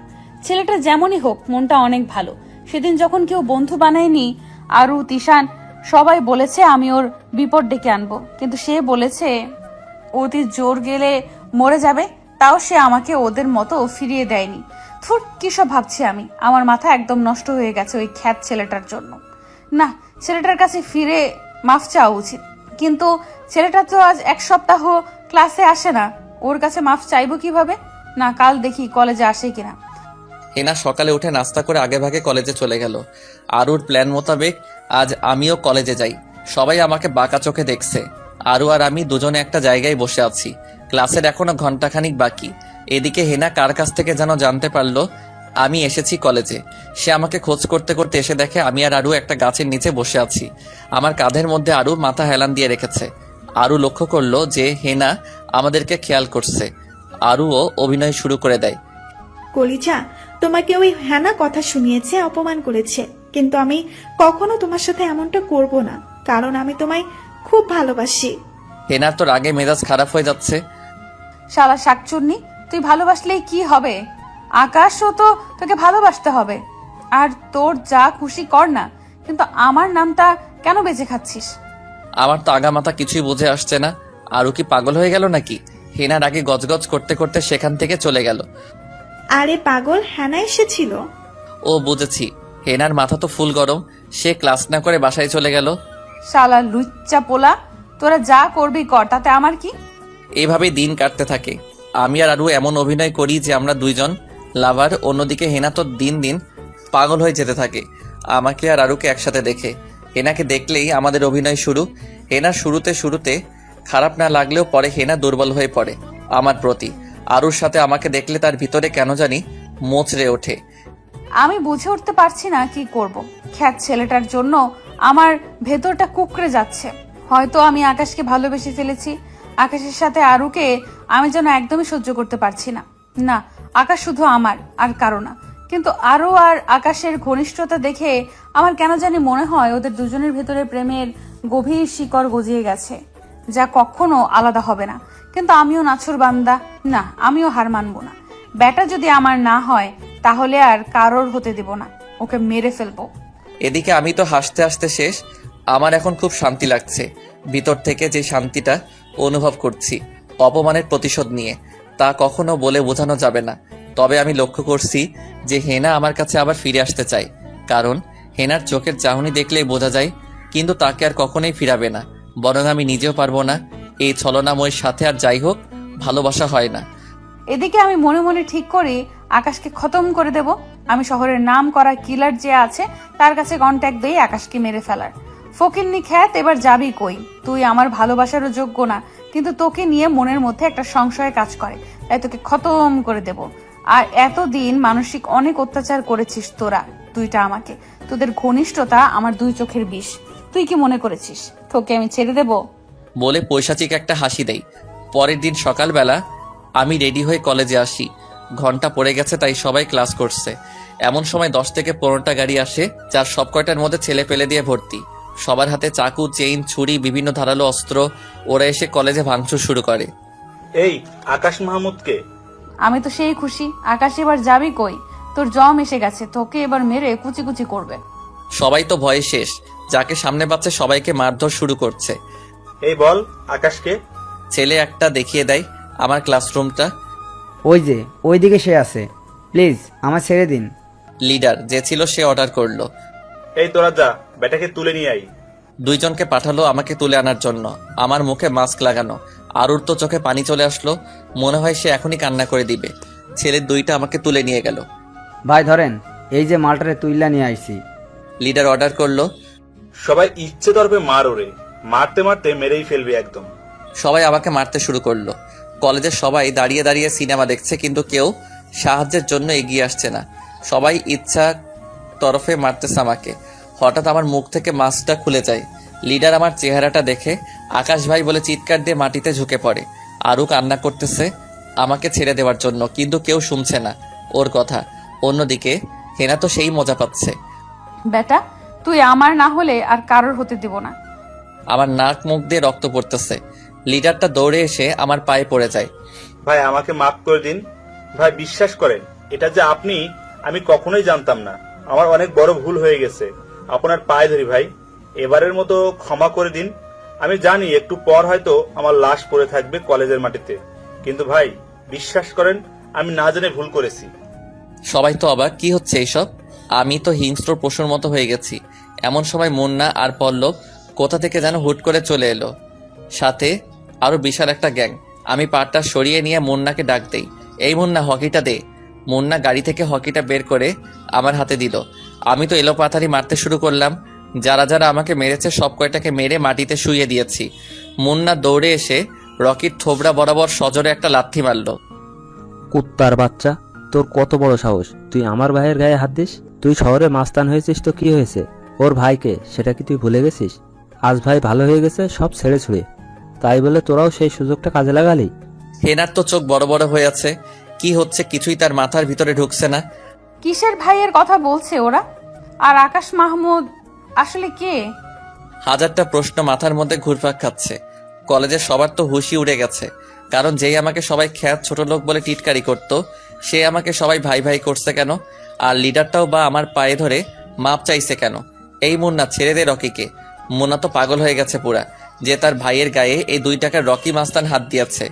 মুন্না তো কোনো মতেই নিজেকে শান্ত করতে পারছে না, তাও আমার কথায় সে শান্ত হলো। এই রকি, তোকে কে কন্ট্যাক্ট দিয়েছে? ভাই, আপনার কলেজের এই একটা মেয়ে। ওকে, বুঝেছি আমি। ভাই, আপনার পায়ে ধরে মাপ চাচ্ছি, আপনি আমায় মাফ করে দিন। সোজা এখন এখান থেকে দফা হয়। রকি মাটি থেকে উঠে দাঁড়ায় চলে যাওয়ার জন্য। এমন সময় দেখে যে হেনা দাঁড়িয়ে আছে। রকি হেনার কাছে গিয়ে ওর গালের মধ্যে কয়েকটা থাপ্পড় বসিয়ে দেয়। আজ তোর জন্য নিজের জীবন চলে যেত। এই মেয়ে কন্ট্রাক্ট দেওয়ার সময় কি বলেছিলি? ভাই, ছোটলোক খ্যাত দেখে তাকে তোর সহ্য হয় না। আরে নাদানের বাচ্চা, ভাই ছোটলোক খ্যাত না, ভাইয়ের ঘরে ফ্লোর মুছার কাপড় যেটা আছে সেটা পর্যন্ত তোদের কিনার সামর্থ্য নাই। ভাইকে জানিস?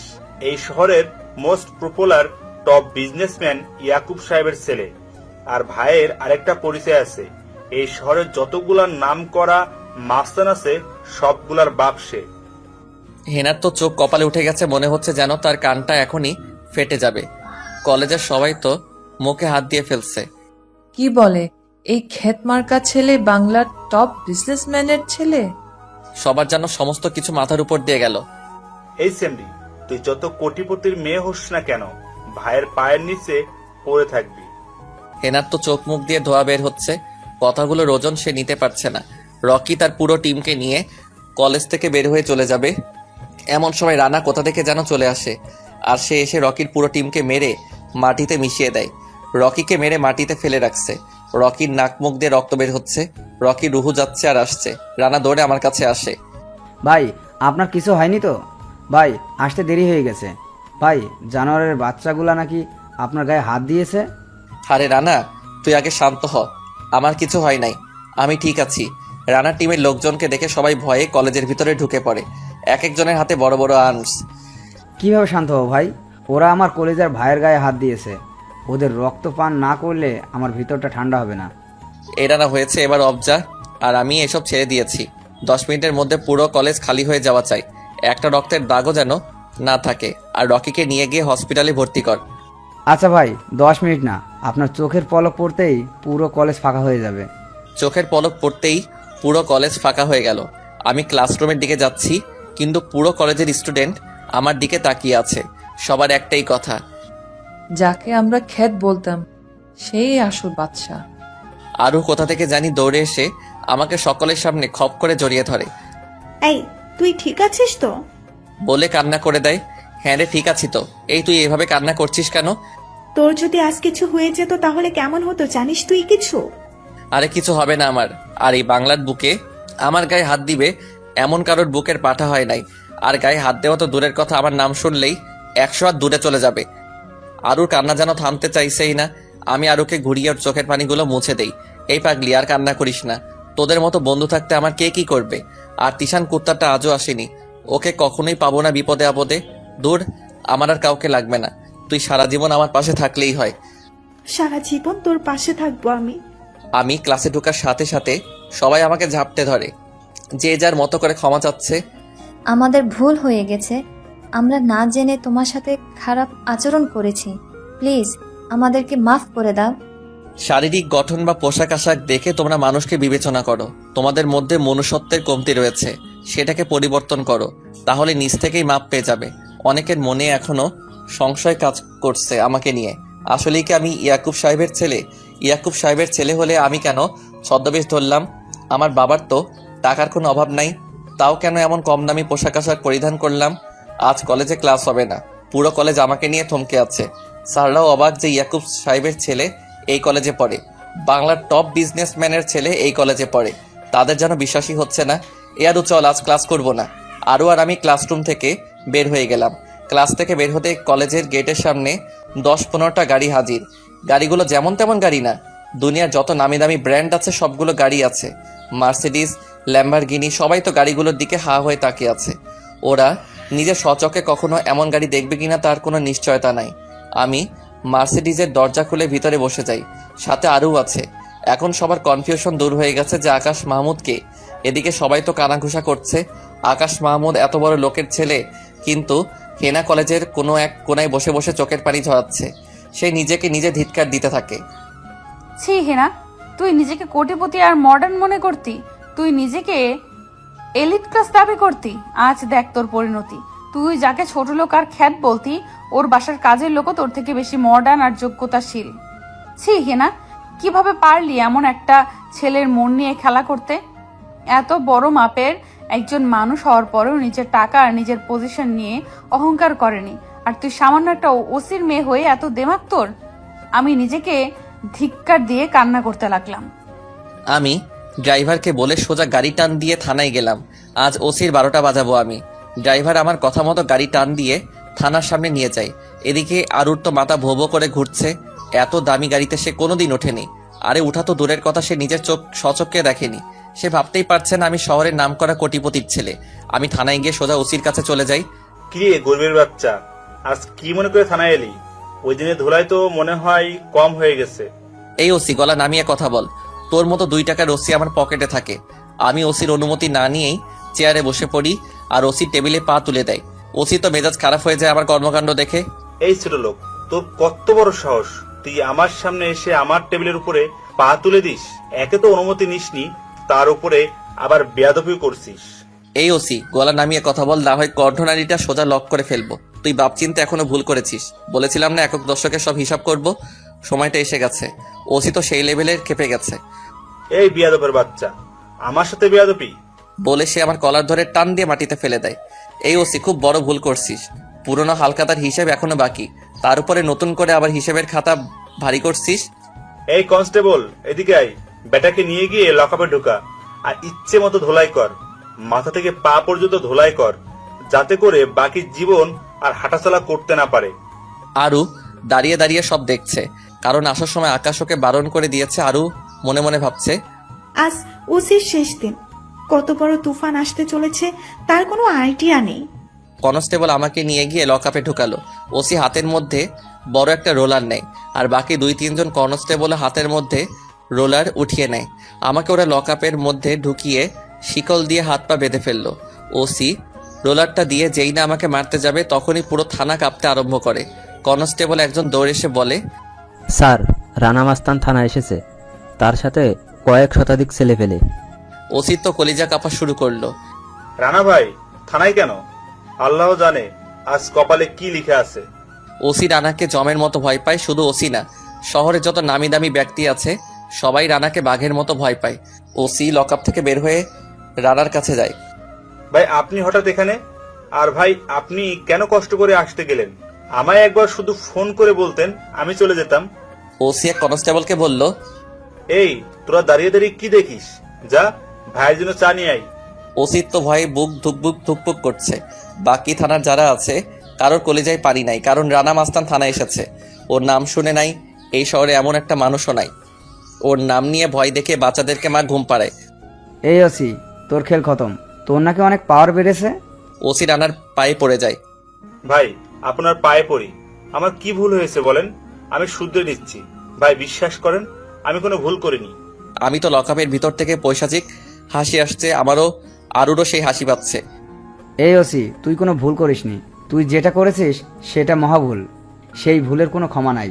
আর তুই আমার পা ধরেছিস কোন সাহসে? তোকে তো জুতার তলে পিষে মারবো। ভাই, আপনার পায়ে জুতোটা দিয়ে ইচ্ছে মতো আমাকে মারেন। আমি আপনার পোষা কুকুর, কিন্তু ভাই জানে মারিয়েন না। আমার যা ভুল হয়েছে আমি শুধরে নিব। প্লিজ ভাই, একটা সুযোগ দেন। তোকে আমি কেন? পৃথিবীর কোনো কারো সাধ্য নাই তার হাত থেকে বাঁচানোর। সে যদি তোর প্রাণ ভিক্ষা দেয়, তাহলে তোর দেহে প্রাণ থাকবে। এমন সময় কনস্টেবল চা নিয়ে আসে। ভাই, আপনার চা চা চা। তোতলাতে তোতলাতে বলল। কনস্টেবলের হাত অনবরত কাঁপতেছে, মনে হয় এখনই জায়গার মধ্যে মলমূত্র ত্যাগ করবে। এই ওসি, তুই লকআপে কাকে আটক করেছিস? ভাই, সে থানায় এসে বড় গলায় কথা বলছিল, তাই আটক করেছি। ভাই, সে মনে হয় আপনার লোক। আমার ভুল হয়ে গেছে ভাই, আমি এখনই ছেড়ে দিচ্ছি। রানা ওসির বুকের মধ্যে সজোরে একটা লাথি মারে। ওসি সোজা লাথি খেয়ে ফ্লোরে গিয়ে ছিটকে পড়ল। এই কুত্তার বাচ্চা, সে আমার লোক না, বরং আমি তার পোষাকর্তা। ওসির চোখ বড় বড় হয়ে যায়। রানা মাস্তান কি বলছে এসব উল্টাপাল্টা? শি ইজ বিল্লা ভাউ, যাকে এক নামে পুরো শহর চিনে, বিল্লা দ্য কিং। আমি রানা, তার কাছে কাঠপুতুলি। আমার মতো রানা তার আশেপাশে অনেকগুলা ঘুরঘুর করে। তুই তাকে লকআপে আটক করেছিস? তাহলে তুই ধরে নে, তোর সমাধি এই থানায় আজকেই হবে। ওসির চোখ দিয়ে ঝর্ণার মতো পানি ঝরতে আরম্ভ করলো। ওসির কলিজা যেন শুকিয়ে গেছে। সে কি করছে তার কোনো আইডিয়া নাই।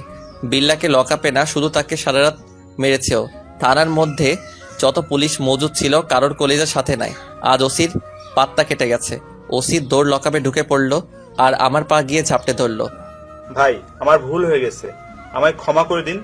ওসি নিজের হাত দিয়ে নিজের বুকে সজোরে আঘাত করতে থাকে। ও ভাই, আমায় ক্ষমা করে দিন, আমি জানতাম না আপনি কে, আর আমি আমার পাওয়ারের অপব্যবহার করেছি, আর কোনোদিন এমন করব না। বলে আমার পায়ে ঝাপটে ধরে কান্না করতে থাকে। এই ওসি, পাঁচের উপরে ওঠ, দেখছিস পাওয়ার? হ্যাঁ, এটাই পাওয়ার। 10 জন কনস্টেবল সাথে নিয়ে গিয়ে মানুষকে তুলে এনে লকআপে ঢুকিয়ে মারধর করা, এটা পাওয়ার না। পাওয়ার হচ্ছে তোর মতো ওসি এসে পায়ে ধরে হামাগুড়ি দিয়ে মাপ চাওয়া। কি বলেছিলাম তোর হালকাটা ভারী হচ্ছে, কিন্তু শুনলি না।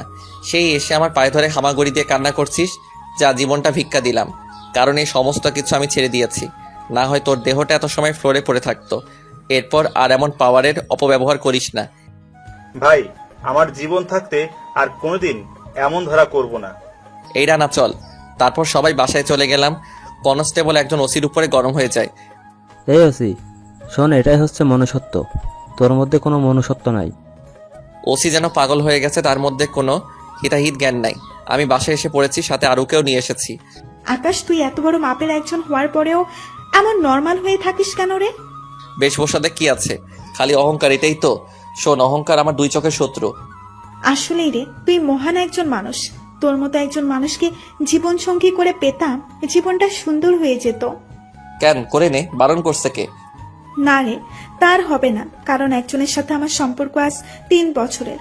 সেই তালে থাকে, ওকে আমি অনেক অনেক অনেক লাভ করি। আর তার চেয়ে বড় কথা, তোকে আমি বন্ধু ভাবি আকাশ। তোর পাশে এভাবেই সারা জীবন থাকতে চাই। আর যদি তাকে ছেড়ে দিয়ে তোর সাথে জীবনের সূত্রপাত করি, তাহলে এটা স্বার্থের লোভ ছাড়া আর কিচ্ছু হবে না। যাক, তোরা ভালো থাক, এটাই দোয়া। আর শোন, তোকে নিয়ে আমার মনে এমন কোনো ফিলিংস নাই, কারণ তুই একটা ভালো মানুষ। তোর মতো ভালো চরিত্রের অধিকারী হতে হলে আমায় আরো 7 বার জন্ম নিতে হবে। সারা জীবন তোর পাশে এভাবে বন্ধু হয়ে থাকতে চাই। আকাশ, তুই নিজেকে যাই ভাবিস না কেন, তুই আসলেই অনেক ভালো, যেটা আমি জানি। আচ্ছা শোন, আজ যেতে হবে রে, অনেকটা সময় হয়ে গিয়েছে। আচ্ছা যা, কাল কলেজে গেলে দেখা হবে। আর শোন, ড্রাইভার তোকে বাসা পর্যন্ত একদম এগিয়ে দিয়ে আসবে। বাসায় পৌঁছে আমায় ফোন করিস। আচ্ছা। তারপর চলে গেল। আমি এখন দুনিয়ার সবচাইতে হ্যাপি একটা মানুষ, কারণ আমি নিজেকে বদলাতে শিখে গেছি। আমার মধ্যে এখন কোনো হিংস্রতা নাই। তার চাইতে বড় কথা হচ্ছে, আমার জীবনে আরু নামের একটা ভালো বন্ধু এসেছে। পরের দিন সকালবেলা রেডি হয়ে কলেজে চলে এলাম। আজ একদম পুরো ভিন্ন গেটআপে। ল্যাম্বরগিনিটা নিয়ে আমি নিজে ড্রাইভ করে কলেজের সামনে পার্ক করলাম। তারপর ভিতর থেকে নেমে এলাম। পুরো কলেজের সবাই গাড়িটার দিকে হা হয়ে তাকিয়ে আছে। আমাকে দেখে সবাই তো অবাক, হয়তো রাজপুত্রের মতো লাগছে। আমাকে দেখে কেউ চোখ ফিরাতে পারছে না। এমন সময় কেউ একজন পিছন থেকে এসে আমাকে শক্ত করে জড়িয়ে ধরলো আর আমার ঘাড়ের মধ্যে কয়েকটা চুমু বসিয়ে দিল। আমি তো ভ্যাবাচাকা খেয়ে গেলাম। আমি পিছনে ঘুরে দেখি হেনা। আমার মেজাজ তো পুরো গরম হয়ে গেছে।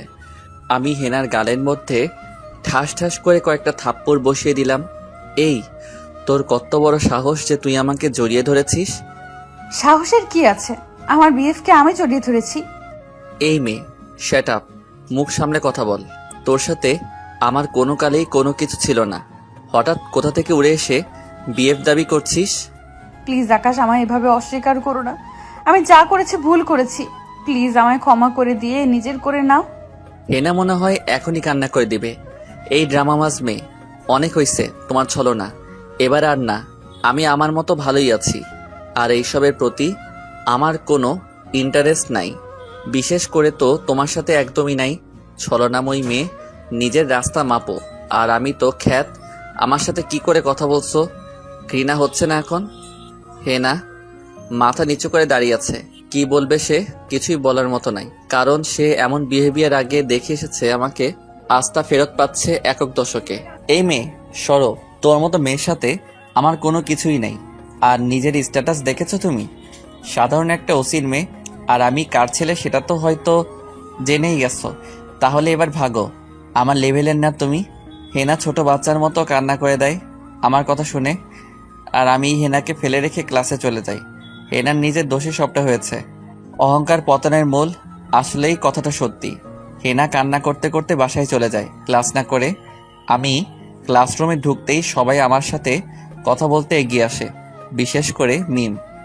আসলে সরি আকাশ, হেনার সাথে মিলে তোমায় কষ্ট দিয়েছি। প্লিজ আমাকে তোমার বন্ধু বানাবে? মিম শোনো, সরির কিছু নাই, নিজের দৃষ্টিভঙ্গি বদলাও। কেন এতদিন আমি খেয়েছিলাম, কিন্তু এখন কি এমন হলো যে মাপ চাচ্ছ? শুনো, তোমরা হচ্ছে স্বার্থপর কাতারের মানুষ। তোমার সাথে বন্ধুত্ব তো দূরের কথা, তোমার ছায়া পর্যন্ত আমার ধারে কাছে আসতে পারবে না। লেভেল আছে তোমার যে আমার সাথে বন্ধুত্ব করতে আসছো। আমার বাসার পশু পাখিও তো তোমার থেকে বেশি যোগ্যতা সম্পূর্ণ। হ্যাঁ, আসছে বন্ধুত্ব করতে। আমার কথা শুনে মিম মাথা নিচু করে সেখান থেকে চলে যায়। কারোর মুখে কোনো কথা নাই, কারণ আমার আসল পরিচয় জানার পর সবাই বুঝে গেছে আমার লেভেল কোথায়। সবাই আমাকে অপমান করত, কিন্তু কেউ জানতো না আমি যে এই শহরের নামকরা কোটিপতির ছেলে। আমার কাছে তারা কিছুই না। একটু পর আরও আসে ক্লাসে। তিশানও আজ ক্লাসে এসেছে। তিশান তো আমার ব্যাপারটা শুনে পুরা ক্লাস শুরু হয়ে যাবে তাই সবাই নিজের জায়গা ঠিক করে নেয়। আমি আজও সামনে বসেছি, পাশের সিটেই আরু, আর তার থেকে এক বেঞ্চ দূরে তিশান। স্যার ক্লাস নিতে এসে দেখে আমি সবার সামনে বসেছি। আজ আমার কাপড় চোপড় দেখে স্যারের হুশই উড়ে যায়। স্যার ভিতরে ভিতরে নিজেকে নিজে ধিৎকার দিচ্ছে, কারণ তিনিও আমাকে কথা শুনিয়েছেন। স্যার চুপচাপ ক্লাস করে চলে যায়। একটু পর কেউ একজন এসে বলে আমাকে হেড স্যার ডাকছে। আমি হেড স্যারের কাছে যাই। আকাশ, তোমায় নিয়ে প্রাউড করি যে তুমি আমাদের কলেজে পড়ছো। ইয়াকুব সাহেবের ছেলে আমাদের কলেজে পড়ে, আমার সেটা বিশ্বাসই হচ্ছে না। প্লিজ কখনো কোনো কিছু দরকার হলে আমায় বলবে। Okay sir. তারপর আরও কিছু কথা বলে স্যারের রুম থেকে বেরিয়ে আসলাম, আর মনে মনে ভাবতেছি দুনিয়ার নিজাম পাল্টে গেছে। ভালো মন দিয়ে কোনো কিছুই যায় আসে না মানুষের। একটাই জিনিস দিয়ে বিবেচনা করা হয়, টাকা পয়সা পাওয়ার। আগে যখন বেশবসা ধরেছিলাম, হেড স্যার কেন একটা কুকুর পর্যন্ত মুখ ফিরে তাকায়নি। আর আজ আসল পরিচয় জানার পর পুরো কলেজ পিছনে পড়ে গেছে। ক্লাস শেষ করে আরও তিশান আমি সবাই ক্যান্টিনে বসে গল্প করছি। এমন সময় একটা মেয়ে এসে আমাকে প্রপোজ করে। মেয়েটা অন্য ডিপার্টমেন্টের। মেয়েটা দেখতে হেভি মাশাল্লাহ, কিন্তু আমি সোজা জানিয়ে দেই আমি রিলেশন করব না। কিন্তু মেয়েটা নাছোড়বান্দা, সেও আমাকে ছাড়বে না। আরু আর তিশানের তো সেই হাসি পাচ্ছে, আমার এদিকে মেজাজ খারাপ হচ্ছে। এই আকাশ, রিলেশন করলে কি হয়? এমন করে তাড়িয়ে দিচ্ছ কেন? এই মেয়ে, তুমি আমার চোখের সামনে থেকে যাও তো, না হয় মাথায় তুলে আছাড় দিব। একটু গরম হয়ে বললাম। মেয়েটা ভয়ে সেখান থেকে চলে গেল। আমার মেজাজ একদম খারাপ করে দিছে মেয়েটা। এই তোরা থাক, আমি যাচ্ছি। সে কি রে, একটু গল্প করি আয় না। না রে, আমার ইচ্ছা করছে না গল্প করে, থাক তোরা, আমি যাই। এই থাম, আমরাও চলে যাব। তাহলে তুই না থাকলে দুজন গল্প করে কি করব? তারপর সবাই সবার বাসায় চলে গেলাম। আমি বাসায় এসে ফ্রেশ হয়ে খাবার খেয়ে নেই, পরে একটা ঘুম দেই। বিকালে ঘুম থেকে উঠে একটু হাঁটাহাঁটি করে পরে আবার পড়তে বসি, কারণ একদম নিকটে চলে আসছে পরীক্ষা। এখন ঘুমিয়ে পড়তে হবে। অনেক রাত পর্যন্ত পড়ে সমস্ত পড়া কমপ্লিট করে ঘুমিয়ে পড়ি। পরের দিন সকালবেলা ঘুম থেকে রেডি হয়ে নাস্তা করে কলেজে চলে আসি, কিন্তু কলেজে গিয়ে যা দেখে আমার তো হুশই উড়ে গেছে। গতকাল যে মেয়েটা আমাকে প্রপোজ করেছিল তাকে হেনা উদুম কেলানি কেলাচ্ছে। মেয়েটা আমাকে দেখতে পেয়ে দৌড়ে ছুটে এসে আমার পিছনে লুকালো। হেনা তেড়ে ফুড়ে আসতেছে মেয়েটাকে মারার জন্য। এই কি সমস্যা তোমার? হ্যাঁ, তুমি ওকে মারছো কেন? আমার অনেক সমস্যা। কে তোকে প্রপোজ করেছে? কোন সাহসে? এই মেয়ে, মুখ সামলে কথা বলো। তোমার লেভেলের না আমি যে তুমি আমার সাথে তুই তোকারি করবে। আর কথা হচ্ছে ওর ইচ্ছে হয়েছে, সে আমাকে প্রপোজ করেছে। তোমার সমস্যা কোথায় এতে? না, তোকে কেউ প্রপোজ করতে পারবে না। তোকে খালি আমি প্রপোজ করব। ওর কত বড় সাহস সেটা আমি আজ দেখব। বলে মেয়েটাকে আবার মারতে ধরে এবার আমার মেজাজ খারাপ হয়ে যায়। আমি ঠাস করে হিনার গালে কষে একটা লাগাই দেই। এই তোকে একবার বলেছি না যে আমি তোর লেভেলের না, তারপরেও তুই তোকারি করতেছিস। আর তোর কত বড় সাহস তুই আমার জিএফের গায়ে হাত দিস। সে আমাকে গতকাল প্রপোজ করেছে আর আমি অ্যাকসেপ্ট করে নিয়েছি। হিনা গালে হাত দিয়ে কান্না করতে করতে বলল, আকাশ, তুমি এমনটা করো না। তুমি শুধু আমাকে ভালোবাসবে। তোমার ভালোবাসা পাওয়ার অধিকার শুধু আমার আছে। প্লিজ ওকে না করে দাও। হ্যাঁ, আমার এত টাকা পড়ে নাই যে তোমার মতো ধোকাবাজকে আবার ভালোবাসতে যাব। বলি নাই আমি এখনো কোনো কিছু। মনে আছে সেদিন সবার সামনে জুতোর বাড়ির কথা? সেদিন আমার সবটাই তোমার ছিল, কিন্তু আজ অন্যজন পাড়ি জমিয়েছে। সে যাই করুক না কেন, আশা করি সে অন্তত তোমার মতো ধোকাবাজি করবে না। আর প্লিজ তোমার ড্রামাগুলো বন্ধ করো আর আমার চোখের সামনে থেকে দফা হও। হেনা কান্না করতে করতে সেখান থেকে চলে যায়। মেয়েটা তো সেই খুশি যে আমি তাকে অ্যাকসেপ্ট করে নিয়েছি। এই সবাই দাঁড়িয়ে আছো, কি দেখছো? যাও ক্লাসে যাও। আর এই যে মেয়ে, তুমি আমায় যত ভালোই বাসো না কেন, কখনো আমার মনে ঢুকতে পারবা না। কারণ যখন আমার বেশভূষা খারাপ ছিল তখন কেউ আমার ধারে কাছেও আসতো না। আর আজ যখন নিজেকে বদলে নিয়েছি, মানুষের লাইন পড়ে গেছে। এমন লোক দেখানো ভালোবাসা আমার দরকার নাই, যে ভালোবাসায় মন দেখে না, মানুষটা কেমন সেটা বিবেচনা করে না, খালি দেখতে কেমন, টাকা পয়সা আছে কিনা সেটা দেখে। এমন দ্বারা ভালোবাসা আমার দরকার নাই। আর শোনো, হেনার সামনে তোমায় এমন বলেছি তার অন্য কারণ আছে। এখন তুমি যেতে পারো, আমার দ্বারা ভালোবাসা হবে না। আমি এটা বলেই মেয়েটাকে রেখে ক্লাসের দিকে চলে গেলাম। স্যার ক্লাস করাচ্ছে, স্যারের লেকচার শুনছি মন দিয়ে, কিন্তু হঠাৎ কী কারণে জানি জানালার দিকে নজর যায়। তখনই চোখে পড়ল অনেকগুলো গাড়ি।